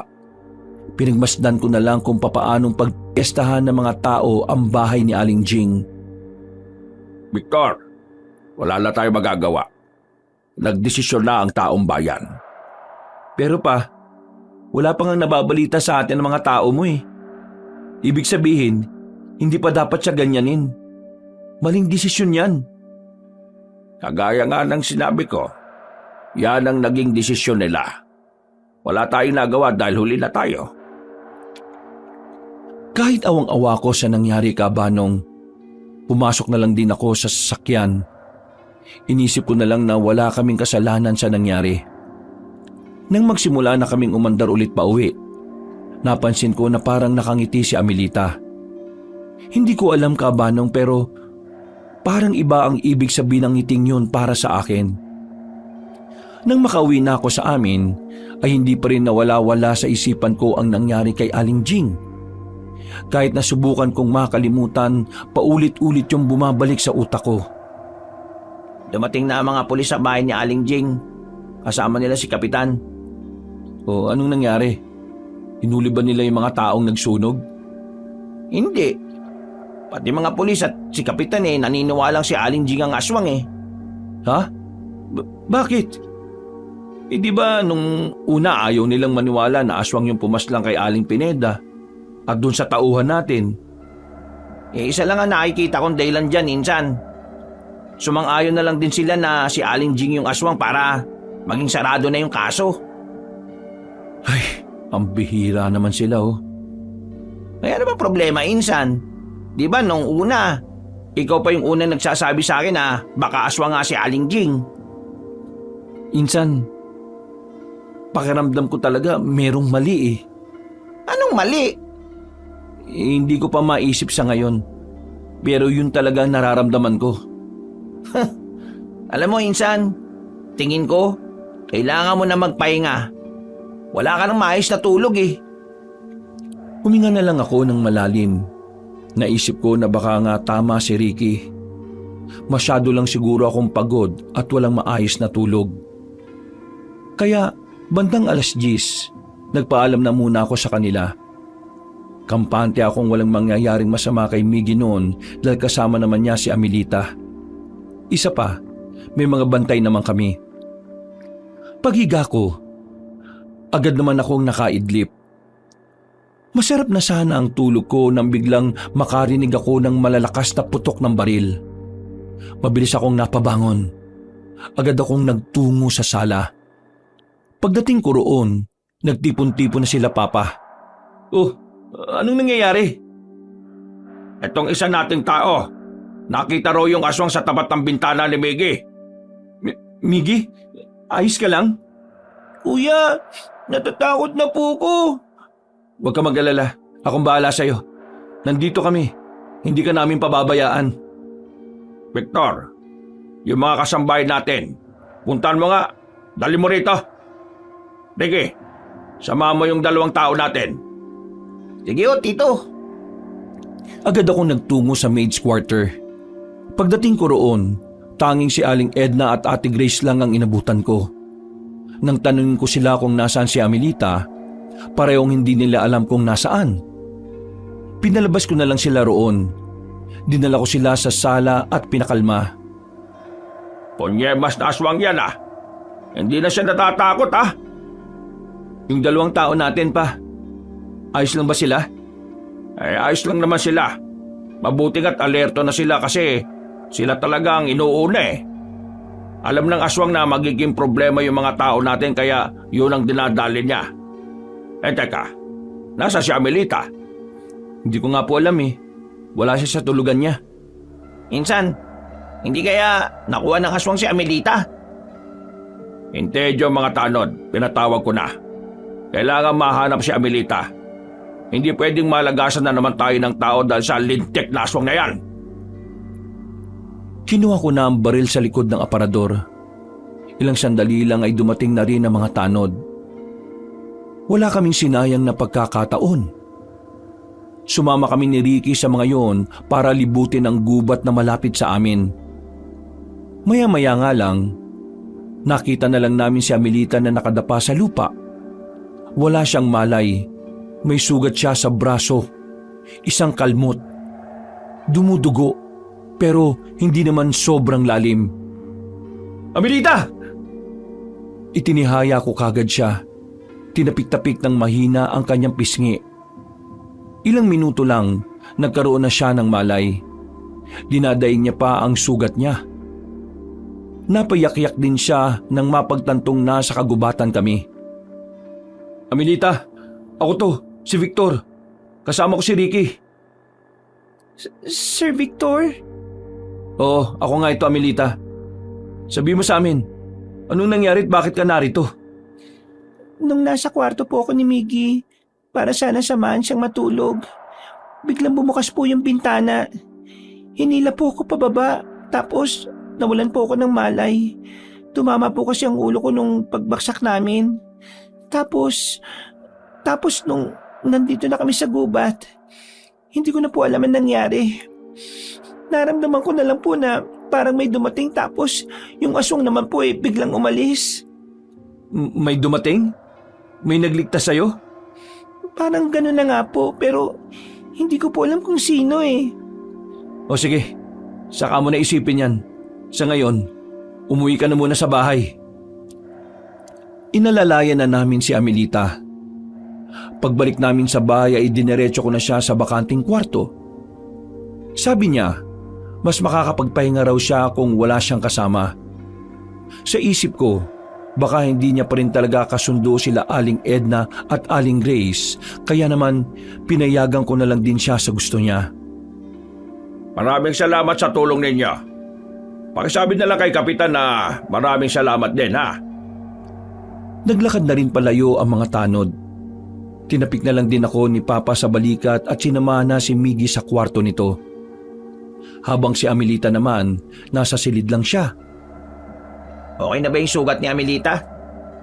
Oo, ayos naman na siya. Insan, eto, naisip ko lang naman nasa sayo pa rin kung bibigyan mo ng pansin. Ang alin ba yun? Si Amelita. O anong meron sa kanya? Napansin ko lang kasi, every time na darating ang aswang, lagi na lang siyang wala sa bahay. Tapos, makikita na lang natin siyang nasa labas. Bakit parang siya yung gustong kunin ng aswang? Di ba si Miggy ang pakay nun nung una? At ito pa tuwing kukunin siya palabas ng bahay, palagi na lang siyang hindi nadadala. Parang ang tanga-tanga naman ng aswang na yun. Kasi kung ako yung aswang, pagkakuha ko pa lang sa kanya sa kwarto, lalapain ko na kaagad siya. Kasi ganun yung ginawa niya sa tao natin, di ba? Ay so anong gusto mong sabihin? Si Amelita yung aswang? Hindi sa ganun. Ang ibig kong sabihin, parang may mali sa nangyayari. Parang imposible naman kunin siya ng aswang tapos nabubuhay siya palagi. Sabagay, may punto ka. Sabi nga rin sa akin ni Miggy kanina, hindi naman daw niya kasama si Amelita sa kwarto Malayo sa sinabi ni Amelita na binabantayan niya si Miggy kanina. Bakit kailangan niya pang magsinungaling, di ba? Ibig sabihin talaga, meron siyang tinatago Pero, hindi pa rin tayo dapat magpadalos-dalos sa panghusga. Alam mo naman na mas epektibo ang bintang kapag may ebidensya. Anong gagawin natin? Manmanan si Amelita.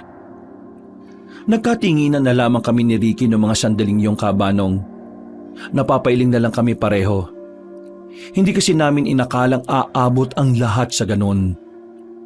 Maya-maya, magkakaharap na kami sa sala ni Papa at ni Ricky. Umiinom kami ng alak. Pampawala lang ng tensyon na nararamdaman namin. Isang malaking pagkakamali ang ginawa ng taong bayan kay Jing. Hindi pala siya ang aswang. Yun nga rin pang iniisip ko pa Anong mangyayari sa mga taong sumunog sa kanya? Makukulong ba sila? Huwag ka mag-alala. Kakausapin ko ang kapitan natin. Biktima lang si Jing ng maling akala. Ay, kawawa naman yung tao. Grabe yung ginawa nila. Kawawa talaga yung matanda. Hindi naman pala aswang Piruin mo, sinunog ka ng buhay. Kitang-kita mo yung sarili mong umaapoy hanggang mawalan ka na ng buhay. Grabe. Ano kayang gagawin ng mga taong bayan kapag pumutok na yung balita sa nangyari dito sa atin? Sa ginawa nila, mas lalo kong naintindihan na karamihan sa mga nakatira dito sa atin ay mga tanga. Lalong-lalo na si Mang Eddie Boy. Siya ang may pasimuno ng pagsunog kay Aling Jing Kaya dapat, siya yung unang managot dito. Yung mga kagaya niya, nabubulok dapat sa kulungan Utak kriminal. Nung oras na yon ay wala na naman kaming tulugan. Kahit antok na, hindi pa rin kami nagiging kampante sa paligid. Pakiramdam namin, sa oras na makalingat lang kami ng kaunti, baka makapasok ulit ang aswang sa bahay. Bandang 5:00 na madaling araw, naisipan kong silipin si Amelita sa kwarto niya. Nasa bandang ilalim ng hagdan namin yun. Pagsilip ko ron, nakita ko siyang mahimbing lang na natutulog. Pinagmasdan ko siyang sandali habang hindi niya pa nalalaman. Wala naman akong napansin na kakaiba sa kanya. Pero aminado kong iba ang pakiramdam ko habang nakatingin sa kanya. Uy, baka naman mapagbintangan ka manyakis dyan Ginulat mo naman ako. Tinitingnan ko lang kung meron ako makukuhang impormasyon na kakaiba sa kanya. Kaso, wala eh. Paano yan? Mag-umaga na. Umidlip ka na lang muna. Ako na munang bahala magbantay. Sasamahan ko yung 2 tao natin. Ayos lang talaga sa'yo? Oo naman. Kailangan mo magpahinga eh. Kasi mamayang gabi, ibuburol na raw yung bangkay ni Aling Jing. Yun nga lang, hindi raw bubuksan yung kabaong kasi talagang hindi na siya makilala eh. Oy sige, matutulog na muna ako. Dahil kampante akong nasa ligtas na kalagayan naman ng kapatid ko, dahil kasama niya si Papa sa kwarto, tumungo na lang ako sa kwarto ko at doon na rin ako nagpahinga. Mahimbing ang naging tulog ko. Paggising ko, ramdam ko na ang init ng araw na tumatago sa bintana ko. Pagtingin ko sa relo, 12:00 ng tanghali na pala. Napabangon ako bigla. Paglabas ko ng kwarto ko, nakita ko sila Papa na nanananghalian na. Hindi ka na namin ginising kanina kasi ang sabi ni Ricky, ilang araw ka nang walang maayos na tulog. Halika na, manangalian ka na rin. Kuya, gusto ko po punta tayo sa plaza mamaya. Gusto ko po tayong 2 lang ha. Nagkatinginan naman kaming dalawa ni Papa. Maging si Ricky ay nagtataka rin sa biglang pag-aaya sa akin ni Miggy. Dahil bago sa akin yon, hindi ko maiwasang hindi magtanong. Oh, bakit? Bigla ka yata nag-aya ngayon. Ayaw mo na bang magbasa ng mga libro? Nakakabagot na po kasi dito sa bahay eh. At isa pa, puro po nakakatakot nangyayari dito eh. Pagbigyan mo na. Kawawa naman eh. Kapag nagpasok ka na ulit baka hindi naman na niya magawa yan. Isama na lang si Abilita para may mag-asikaso sa kanya. Wag na po. Gusto ko po si Kuya lang kasi miss ko na po siya kasama eh. Mahiya po ko kapag may ibang tao. Aba, may nalalaman ka na pala ngayong hiya-hiya ah. O sige, ikaw ang bahala. Basta huwag ka magpapasaway sa kuya mo ah. Insan, pagbigyan mo na. Minsan lang mag-request yung batang yan eh. Oo na, sige na. Pero ayos lang ba na mga 5:00 na tayo umalis? Dadaanan ko pa kasi yung farm eh. May asikasuhin lang ako saglit doon. Sige po kuya. Palihim akong tumingin kay Amelita na nasa likuran ni Miggy. Napansin ko na parang seryoso lang ang mukha niya. Hindi siya ngumingiti gaya ng ginagawa niya tuwing umaga. Kaya naisip kong kumustahin siya. O Amelita, kumusta yung sugat mo? Masakit pa rin ba? Po? Ano po? Hindi naman na po. Mamaya, ipapalinis natin ulit kay Aling Edna yan ha. Baka kasi ma-impeksyon. Hindi na po. Ayos lang po talaga ako. Sigurado ka ba? Kung gusto mong magpahinga pwede ka naman muna matulog sa kwarto. Maraming salamat po pero ayos lang po ako talaga. Nakakaya naman po na magpapahinga ako habang si Aling Edna nakilos. Mas magiging maayos pong pakiramdam ko kapag may ginagawa po ako eh. O edi sige, ikaw ang bahala. Basta kapag gusto mong magpahinga, sabihan mo lang kami ha. Ngumiti na lamang si Amelita, pero para sa akin, iba na talaga ang kahulugan ng bawat ngiti niya. Kahit malaanghel ang mukha niya, pakiramdam ko meron siyang tinatago. Hindi ko pa naman tuluyang iniisip na siya ang aswang pero hindi na ako komportable sa kanya. Mabilis na lumipas ang oras. Matapos kong manggaling sa farm ay agad ko nang pinagbihis si Miggy. Mabilis kaming nagtungo sa plaza gamit ang sasakyan ni Papa. Hindi pa man kami nakakapasok ng plaza ay nagsalita na agad ang kapatid ko. Kuya, hindi ba nakasunod sa atin si Ate Amelita? Bakit naman siya makakasunod? Iniwan nga natin siya, di ba? Tayong 2 lang ang magkasama. Kuya, may sasabihin po ako sa inyo. Sana po maniwala po kayo sa akin. Uy, sige. Ano ba sasabihin mo? Kuya, meron po ako napapansin na kakaiba kay Ate Amelita eh. Nung mga araw po na wala kayo sa bahay, palagi ko siyang nakikita sa likod bahay na nakatingin sa buwan. kung minsan naman po, nakikita ko naman po siya na papunta po sa daan, papuntang gubat. At ano? Isang beses pagkatapos umatake ng aswang sa bahay, kuya, nakita ko si Ate Amelita na mahaba ang kuko. Hindi po basta mahaba lang mahabang mahaba po talaga. Parang kasing haba po ng lapis ko kapag hinati sa gitna. Kuya Victor, nakakatakot po si Ate Amelita eh. Kuya, hindi ko po kaya. Si Ate Amelita ang aswang na nanggugulo po sa atin. Teka. So, sinasabi mo na si Amelita ang aswang, Miggy? Paano mangyayari to? Isamantalang kapag nangyayari ang pag-atake, siya ang lagi naming nakikitang nasa labas, walang malay. Di po ba sinabi niya sa atin na yung mga magulang niya po namatay sa sunog? Pero bakit sinabi niya kina Ate Edna kanina na yung mama niya nasa ibang probinsya? Ibig kong sabihin, Kuya Victor, hindi po natin siya dapat pagkatiwalaan sa mga sinasabi niya kasi paiba-iba. Sa puntong ito, napaisip na ako sa sinabi ni Miggy sa akin, Kabanong. Naalala ko rin kasi ang pagsisinungaling ni Amelita nung sinabi niyang binabantayan niya si Miggy kahit na hindi naman. Habang iniisip ko yon, maging ako ay nakakaramdam ng kaba. Hindi na ako mapakali, Kabanong. Kaya naman, agad kong kinuha ang cellphone ko sa bulsa. Sinubukan kong tawagan si Papa pero hindi siya sumasagot. Ay, naku pa. Ngayon ka pa talaga hindi sumasagot. Kuya, ano pong ginagawa niyo? Kailangan na nating umuwi. Kung si Amelita ngayong asong na hinahanap namin, hindi ligtas sa mga tao sa bahay. Lalo na't naka-day off yung 2 tao natin. Dali, sakay na, bilis! Wala kaming sinayang na pagkakataon ng mga sandaling yon, Kabanong. Pinaharurot ko ang sasakyan. At habang nasa biyahe kami, ay makailang beses ko ring tinawagan si Ricky. Matapos ang halos 10 missed call, sinigot na rin ni Ricky ang tawag ko. Insan, nasan ka ba? Babalik pa lang ako sa bahay natin. Inutusan ako ni Tito bumili ng karne sa palengke. Bakit? Nakauwi ka na? Bilisan mo umuwi.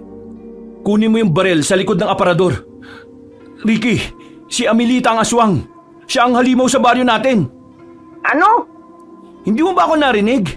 Ang sabi ko, si Amelita ang aswang. Kailangan mo makabalik dahil walang bantay sa bahay. Ay, buwisit! Sige na, dalian mo! Agad ko nang pinatay ang tawag. Noong mga sandaling yon, kabadong-kabado na po ako, Kabanong. Kung ano-ano na lang ang naiisip ko. Nang makabalik na kami sa baryo, madilim na ang paligid. Kahit na medyo malubak ang daan, ay binilisan ko pa rin ang pagpapatakbo. Kuya, tingnan mo! Nakapatay yung ilaw sa bahay natin! Mas lalo kong kinabahan ng matanaw ang bahay namin. Pinarada ko ang sasakyan sa tapat.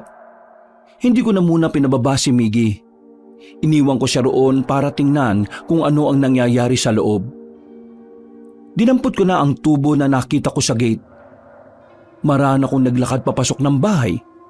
Nang nasa sala na ako, pasimple kong pinindot ang ilaw sa gilid. Wala akong nakitang tao. Sumipat din ako sa kusina. May mga naiwan na namang gulay doon na hindi na natapos hiwain. Unang pumasok sa isipan ko ay si Papa. Kaya kahit na natatakot ako sa kanya, nagmamadali akong umakyat. Kaso, nasa hagdanan pa lang ako ay nakasalubong ko na si Amelita. Nakapagtataka na nakapatay ang lahat ng ilaw sa bahay. Pero naroon pa rin siya na parabang hindi man lang nakakaramdam ng kahit kaunting takot. Amelita? Sir, nakabalik na po pala kayo? Nasaan po si Miggy? Amelita, sino ka ba talaga? Sir?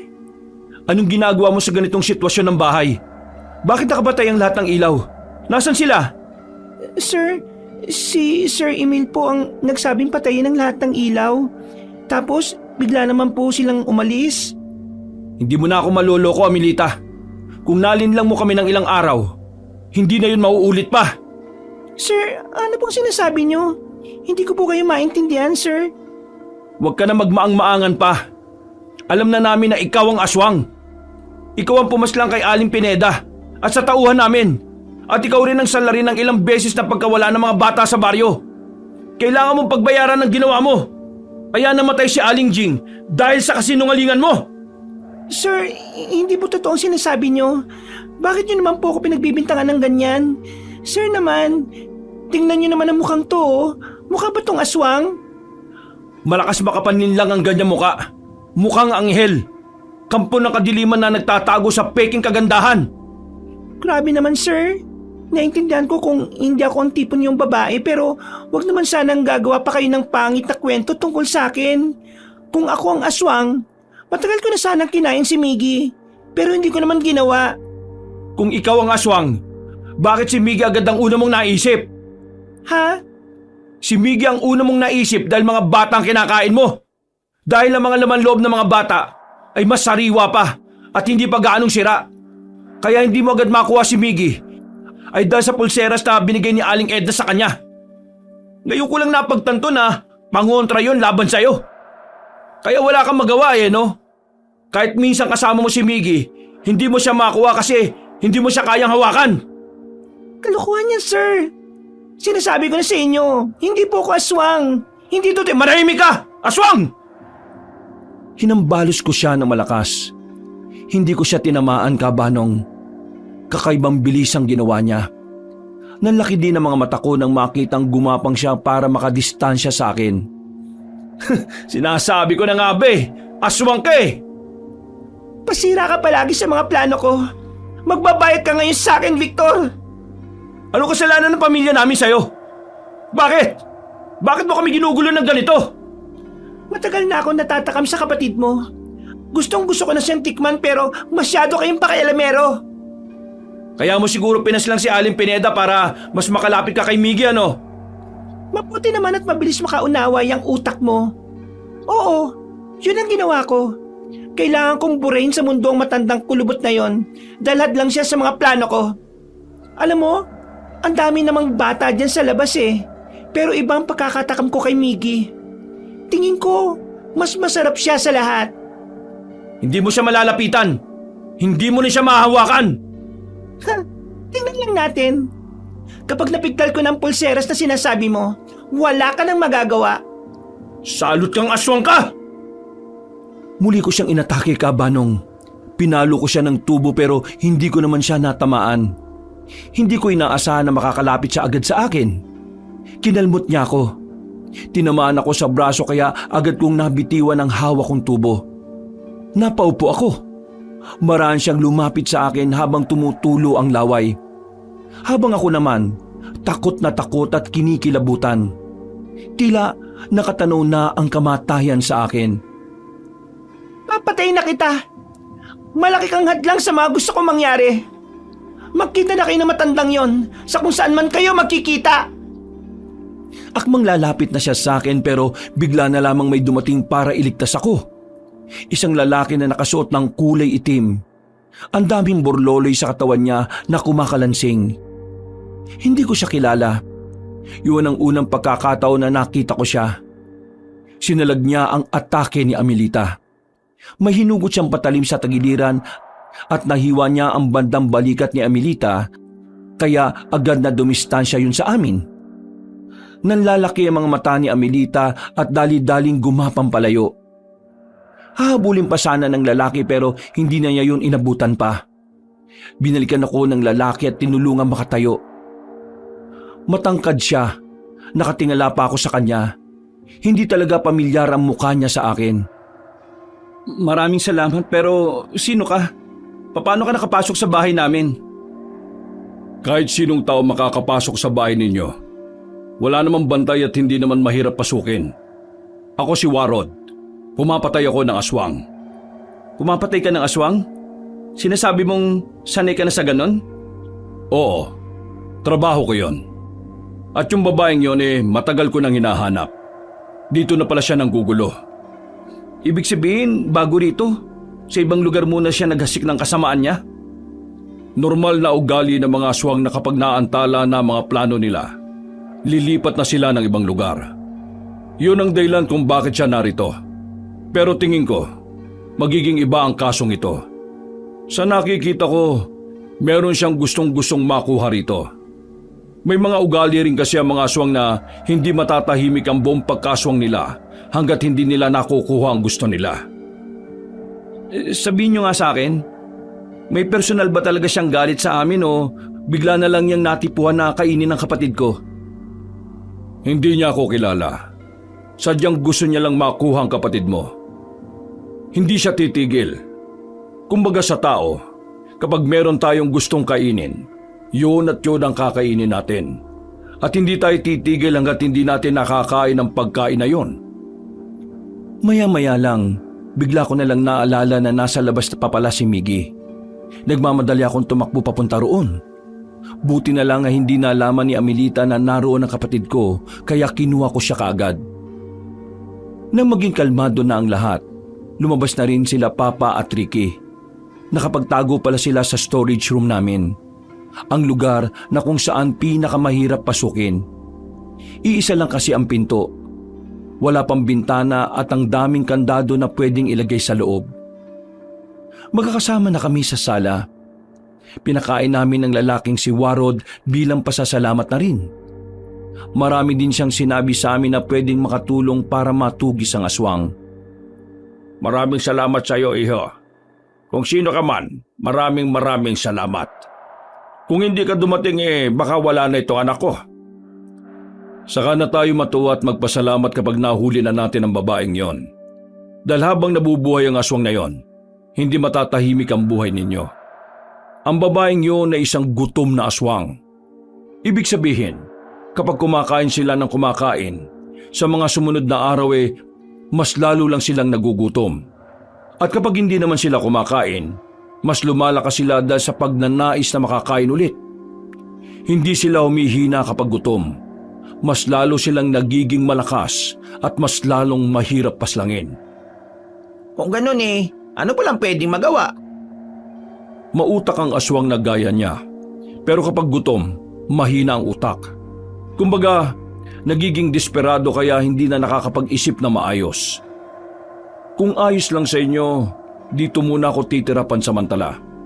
Alam kong babalik at babalik pa siya dahil desperado na siyang makuha ang batang yan. Sasamantalahin natin ang pagkakataon na hindi na siya makapag-isip ng tama.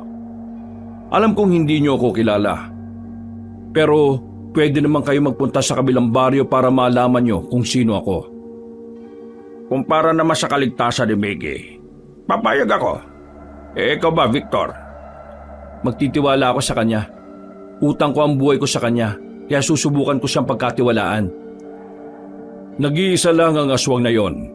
Siya na lang ang natitirang aswang sa probinsyang ito. Para mapatay natin siya, kailangan ng gintong patalim. Kahit na anong patalim, pero mas maganda kung hahaba ito ng 2 dangkal ng kamay. Kailangan ng patalim ay tatagos sa likuran kapag itinarak. Ang gintong patalim ang pinakamabisang paraan para mapatay ang aswang. Gintong patalim? Bakit kailangan ginto? Hindi ba pwedeng pangkaraniwan na lang? Nung unang panahon, ginto na talaga ang ginagamit ng mga sinaunang manunugis. Sensitibo kasi ang balat nila sa mga ginto. Sensitibo kasi ang balat ng mga aswang sa mga ginto. Ang dahilan, hindi ko rin alam. Pero ilang beses ko nang napatunayan yon. Ang tanong, saan tayo kukuha ng ganong klase ng patalim? Malamang sa malamang, wala namang nagbebenta ng ganon dito sa atin Di magpapagawa tayo. Pero pa, sigurado ka ba dyan? Para makapagpagawa tayo ng ganyan, kailangan natin ng malaking pera. Wala akong pakialam sa pera. Meron akong naipon. Yun ang gagastusin ko. Kung kinakailangan na gamitin ko yon para sa kaligtasan ng mga tao rito, lalo na ang kapatid mo, hindi ako magdadalawang isip na gawin yon. Kung gano'n naman pala, kailangan na natin kumilos kagad. Sa ngayon, hindi siya babalik. Tatagal ng ilang araw yan bago magpakita ulit. Kaya samantalahin natin ang pagkakataon na yon. Aalis muna ako. Uuwi ako sa amin. Pagbalik ko Dadalhin ko na ang mga gamit ko na panlaban sa mga aswang. Sige, magdala ka na rin ng mga damit mo. Sa taas ka na muna magkwarto. Maraming salamat sa tiwala ninyo. Huwag po kayo mag-alala. Hindi po ako masamang tao. Ginagawa ko ito para sa katahimikan at kaayusan ng probinsyang ito. Maraming salamat po sa tulong nyo. Tumayo na siya at nakipagkamay sa amin. Hinatid namin siya sa labas. Ihatid sana namin siya sa kanila pero tumanggi na siya. Ang sabi niya, mas mainam nang huwag naming iwan ng bata dahil yun ang pinakapakay ng aswang. Napabuntong hininga na lang ako.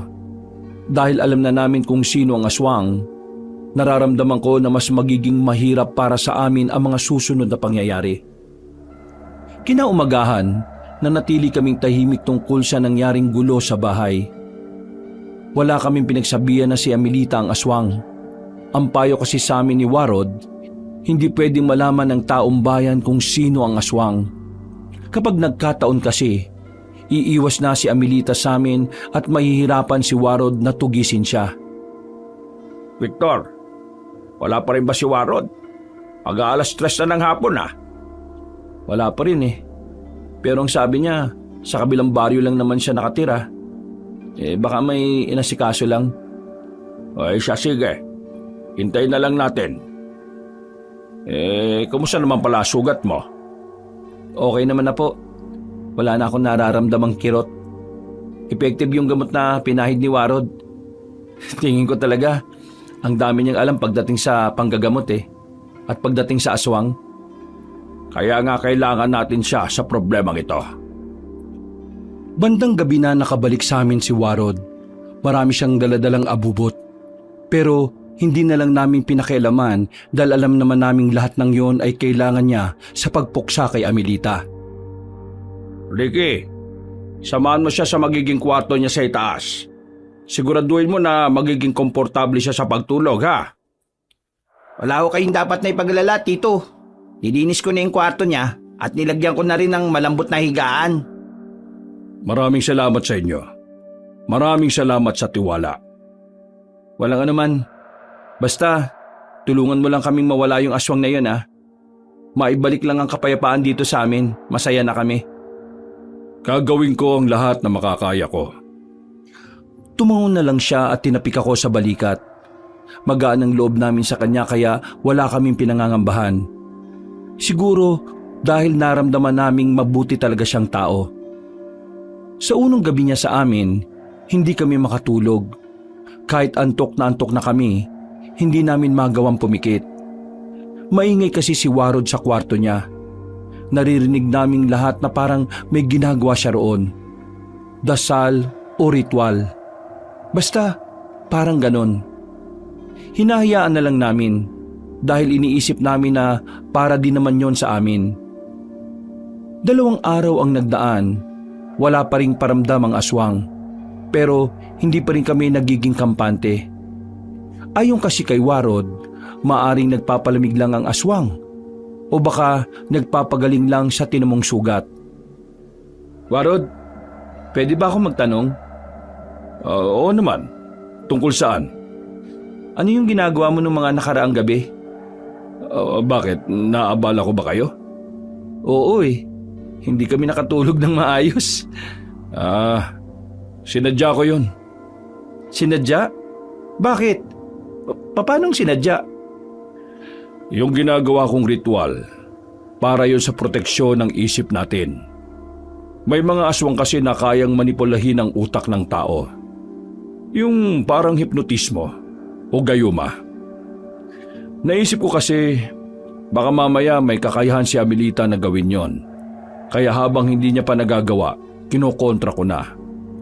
Nilalakasan ko talaga ang ginagawa ko para manatili kayong gising. Habang ginagawa ko kasi ang ritual, wala ang diwa ko. Ibig kong sabihin, yung diwa ko sa paligid, wala. Kumbaga, lahat ng atensyon ko, naroon lang sa ginagawa ko. Hindi ko namamalayan ang nangyayari sa lugar kung saan ako naroon. Ginagawa ko yun para sakaling atakihin ng aswang habang nagriritual ako. Alam nyo at makakarespondi kayo kaagad sa akin. Ah, ganun ba? Kaya pala.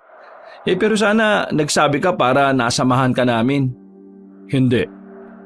Bawal kayo lumapit sa akin habang ginagawa ko yun kasi madaling masisira ang ritual. Alam mo, wala akong alam sa mga ganyan eh. Pero kung ano man yan, bilib ako sa'yo. Kaya maraming salamat talaga. Tumango lang siya sa akin at saka naglakad papasok ng bahay. Naiwan ako sa bakuran namin habang inuubos ang kape na iniinom ko. Maya-maya pa, dumating si Ricky. Sa mukha pa lang niya, alam ko na agad na meron siyang daladalang masamang balita. Insan, may bad news ako. Ay nako, tuwing galing ka talaga sa labas, parang lagi kang may bad news eh. Bad news at good news. Ano bang gusto mong unahin ko? Oo sige, bad news na. Si Amelita. Muntikan na naman pala siyang mambiktima ng bata kanina umaga. Kawawa yung bata eh, iyak ng iyak. Ano yung good news? Good news, dahil may nakilala akong magandang babae kanina sa kanto. Tingin ko, siya na yung babaeng para sa... Pambihira ka naman oh. Akala ko naman kung anong good news. Punta mo na lang si Miggy sa storage room. Baka gising na.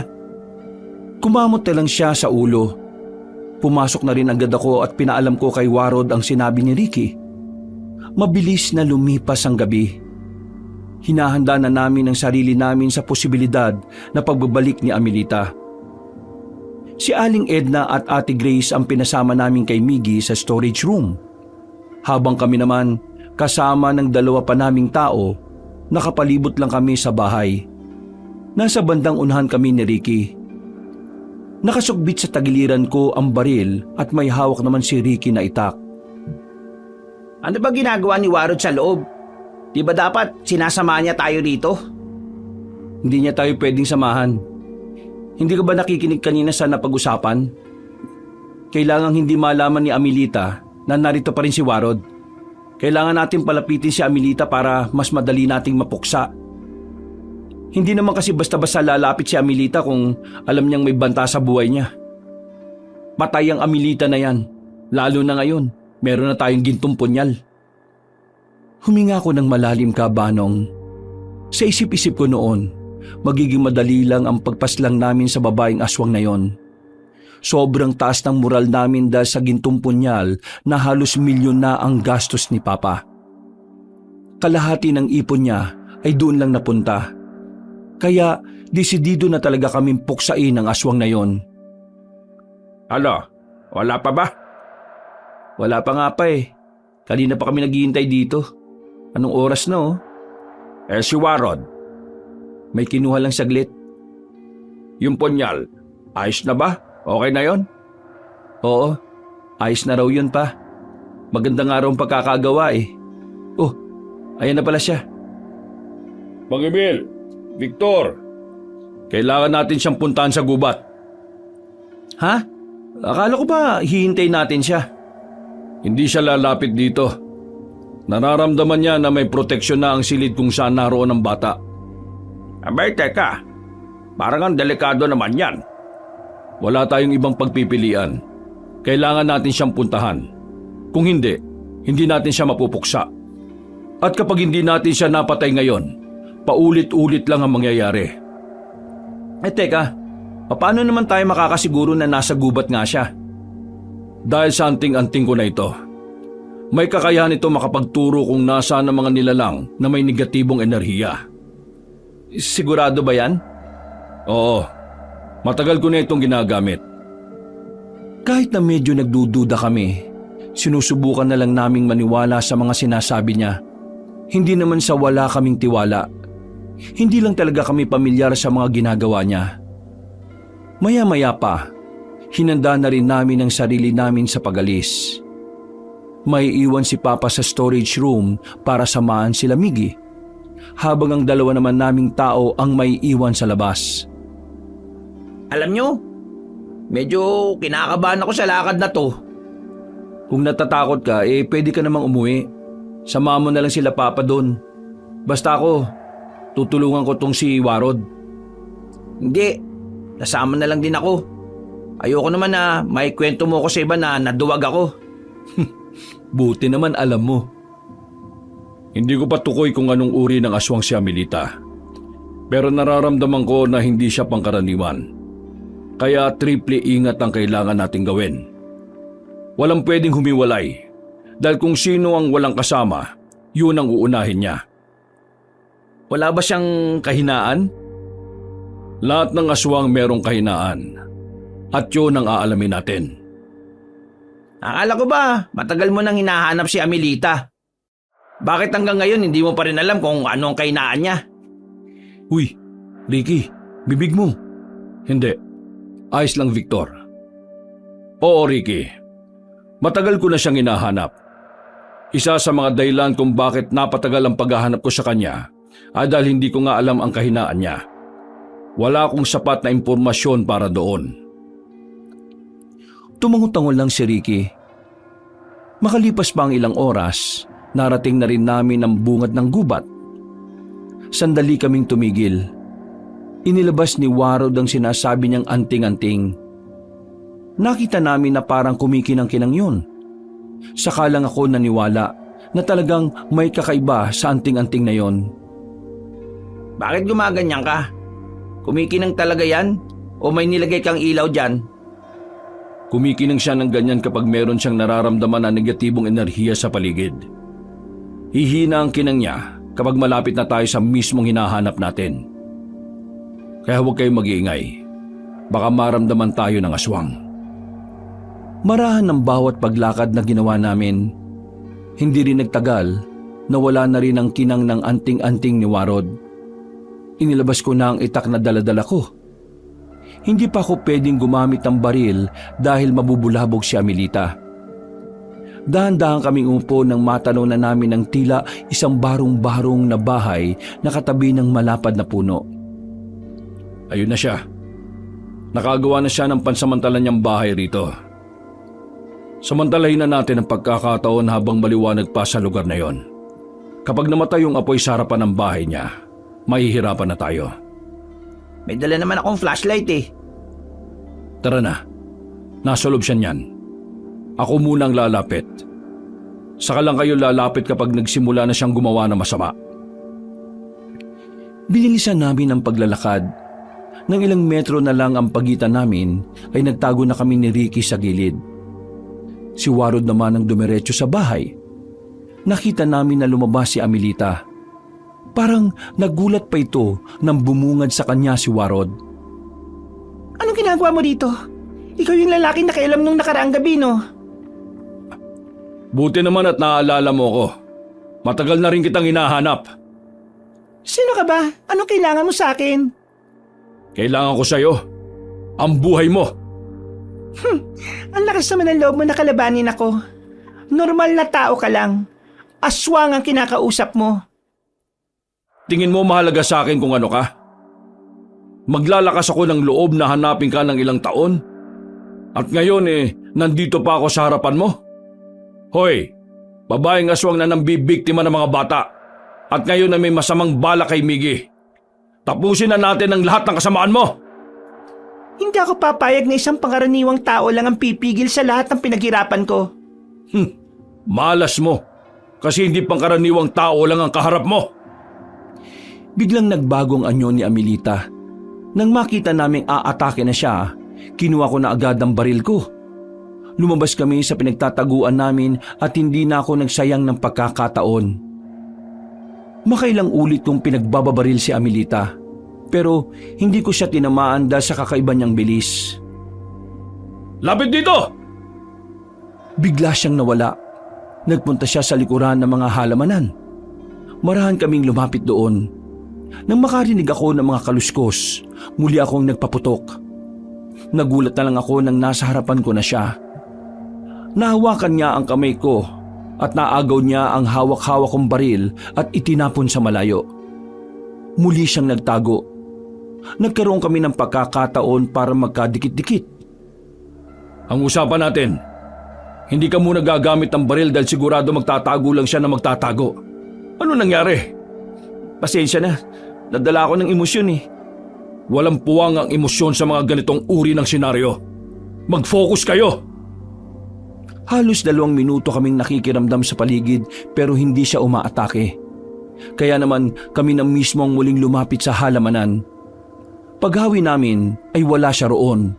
Pero laking gulat na lang namin nang bigla siyang lumabas sa likuran. Nagawa niyang hilahin si Ricky. Buti na lang ay nagawa ko siyang tamaan ng taga sa kamay kaya nabitiwan niya agad ang pinsan ko. Ha? Walang iya ka? Anong karapatan mong saktan ako? Ayo! Talagang inahamon niyo ako, ha? Papayaran yung ginagawa niyo ito! Maghanda kayo! Walang ano-ano, mabilis siyang gumapang sa amin. Kahit si Warod ay hindi niya rin ito inaasahan. Ako ang pinunteriya ni Amelita. Makilang ulit niya akong kinalmot. Pinangsasalag ko lang ang itak na hawak ko. Pero ilang beses na rin niya akong tinamaan sa braso. Kaya sa puntong yon, marami-rami na rin akong sugat. Katapusan mo na! Itatarak na ni Warod ang gintong punyal pero nakailag si Amelita. Parang nagkaroon na ng ideya ang babaeng yon na ang punyal na yon ang tatapos sa buhay niya. Kaya naman sandali siyang natigilan. Nakatingin lang yon sa punyal na hawak-hawak ni Warod. Kininto ang punyal? Mabisang pamatay sa malalakas na aswang? Tingin mo magagamit mo yan sa akin? Hindi mo pa nga alam ang tunay kong kahinaan. Wala na akong pakialam kung anong pinakakahinaan mo. Sapat na sa akin na meron akong hawak na kaya kang patayin. Hindi ba may tatarak sa akin kung hindi mo malalaman ang kahinaan? Umasa ka sa wala. Ang dami mong satsat! Kumuha ko ng lupa sa lapag at isinaboy ko sa mukha ng babaeng aswang. Nang makakuha ng tamang pagkakataon si Warod, lumapit ito kay Amelita at sinubukang ulit saksakin. Pero dinaplisan lang nito sa tagiliran si Amelita. Kahit nadaplis lang yon, kitang-kita namin na apektado ang kalaban namin. Bagay na nagpataas ng aming moral. Kaya hindi na kami nagsayang ng oras. Inatake namin si Amelita ng sabay-sabay. Wala siyang ibang magawa kundi ang ilaga ng bawat atake namin. Hindi niya rin alam kung ano ang gagawin niya. Kaya bigla na lang siyang tumalon papunta sa bubungan ng bahay niya. Bumaba ka dyan! Kung talagang malakas kang aswang, hindi ka aatras sa laban! Anong tingin niyo sa akin, tanga? Hindi ko ibibigay ang tamang pagkakataon sa inyo para mapaslang niyo ako! Anong gagawin mo? Tatakas ka? Aatras ka na naman? Sino may sabing tatakas ako? Kung pwede ko namang gawin ang gusto ko dahil nandito kayo. Insan, mukhang alam ko na binabalak niya. Ngumiti ng nakakaloko si Amelita. Walang ano-ano, bigla na lamang siyang tumalon papunta sa mga puno. Mabilis siyang tumakbo paalis. Noong mga sandaling yon, alam na namin kung saan siya pupunta. Kaya naman mabilis na rin naming nilisan ng lugar na yon. Sa sobrang kaba, hindi ko na maramdaman ang sugat sa braso ko. Makalipas lang ng halos 5 minuto, nakabalik na rin kami sa bahay. Kinabahan ako nang makita kong nakabulagta na ang 2 bantay namin. Nagmamadali kaming pumasok. Nanlalaki ang mga mata ko nang datnan namin si Papa na bihag-bihag na ni Amelita. Nakasukbit ang braso ng babaeng aswang sa lieg ng tatay ko kaya walang magawa si Papa. Sige, subukan niyo lang gumawa ng kahit na anong hindi ko magugustuhan. Sinasabi ko sa inyo, mamamatay ang matandang ito. Huwag mo siyang sasaktan! Pakawalan mo siya! Hindi ako tanga, no? Bakit ko siya pakakawalan? Gagawin ko lang yun kapag ibinigay niyo na sa akin ang gusto ko. Nakikita niyo ang pintong yon? Buksan niyo yon at kunin niyo ang bata sa loob. Ibigay niyo sa akin at pakakawalan ko ang matandang ito. Wag! Huwag kayo makikinig sa sinaulong aswang na ito. Ayos lang ako. Mas mahalaga ang buhay ni Biggie. Victor, magdesisyon ka na. Tandaan mo, Victor. Itong tatay mo palagi kang tinutulungan. Mula pagkabata mo hanggang ngayon. Si Miggy, hindi mo naman siya kapatid eh. Hindi mo siya kadugo. Ampon lang siya. Kaya ibigay mo na siya sa akin. Kahit hindi ko siya kadugo, totoong kapatid ang turing ko sa kanya. Kaya wala kang karapatan na sabing ampon lang siya. Ayaw mong piliin ng tatay mo? Ha, tingnan natin. Pinakita niya sa amin kung papaanong pinahaba niya ang matatalim niyang kuko. Itinutok niya yon sa leeg ni Papa. Sa puntong yon, hindi ko na may kakaila ang takot na nararamdaman ko. Alam kong anumang maling gawin namin, maaring maging dahilan kung bakit mawawala sa amin si Papa. Wag! Hayaan mo ako, Victor! Si Biggie ang pinakamahalaga. Matanda na ako. Tapos na ang pakikipaglaban ko sa hamon ng buhay. Si Biggie, bata pa siya. Marami pa siyang magagawa. Marami pa siyang pangarap na kailangang tuparin. Kaya siya ang piliin mo. Ah, ganun ba? Sige, pasensyahan na lang tayo, tanda. Akmang itatarak na sana ni Amelita ang kuko niya sa leeg ng Papa ko, pero nagulat na lang kami sa ginawa ni Warod. Pinukol niya kasi ang ginintuang punyal patungo sa direksyon nila Papa. Tinamaan si Amelita sa noo, dahilan para mabitiwan nito si Papa.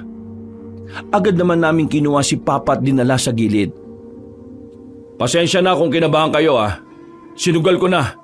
Yun na lang ang naisip kong paraan Gumigewang-gewang na napaatras si Amelita. Hanggang sa tuluyan niya itong napasandal sa pader. Hindi ako matatalo. Hindi ako papayag. Ayoko!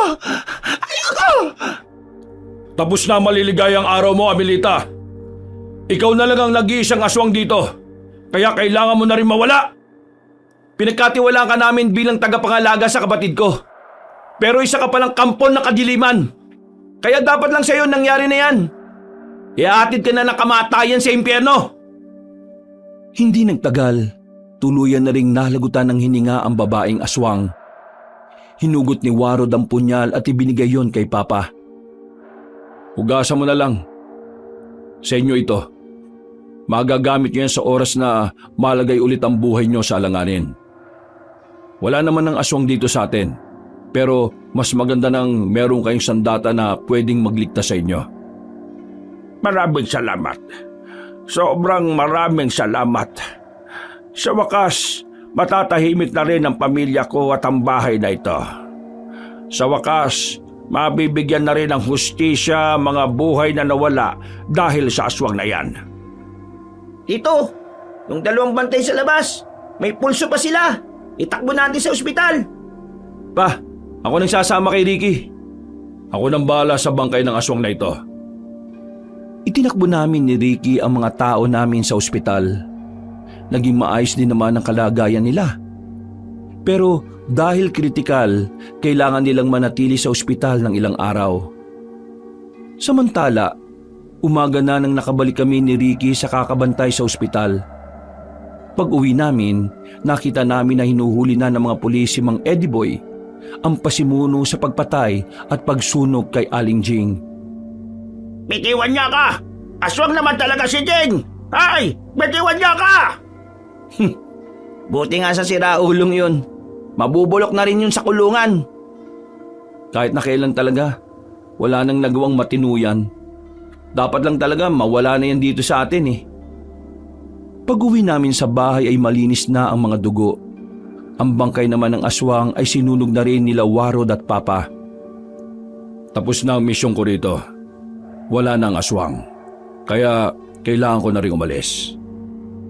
Hindi ba pwedeng tumito ka na muna hanggang mamayang gabi? Ano lang ba? Tamang inom lang.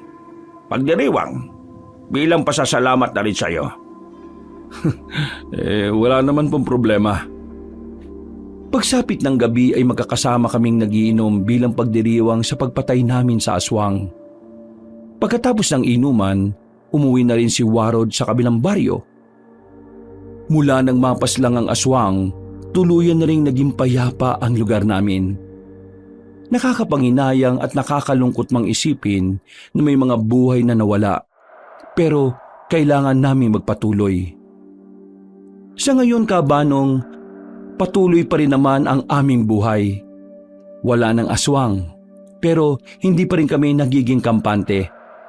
Lalo pat alam namin na hindi pa nauubos ang mga nilalang na yon dito sa bansa natin. Ang mahalaga lang sa akin, nasa ligtas na kalagayan na ang pamilya namin, lalong-lalo na ang kapatid kong si Miggy. Sa mga kabangers, sa mga kayanggaw, kung medyo nabitin po kayo sa kwento natin ngayong araw na ito, kung maaari ay bisitahin nyo rin yung isa pa nating channel, ang Pamela Clamil Channel. Naroon po ko bilang narrator nyo, nagnanarrate rin po ako doon bilang si Lolo Pael, ang boses ng isang matanda. At minsan ako rin po. Kaya sana mabisita nyo rin po yung channel natin na yon. At huwag nyo pong kalimutang mag-subscribe mag-like at mag-comment rin. Bisita na kagad kayo doon pagkatapos nyo makinig dito sa Pamela Clamil Channel. Maraming salamat. Wakas!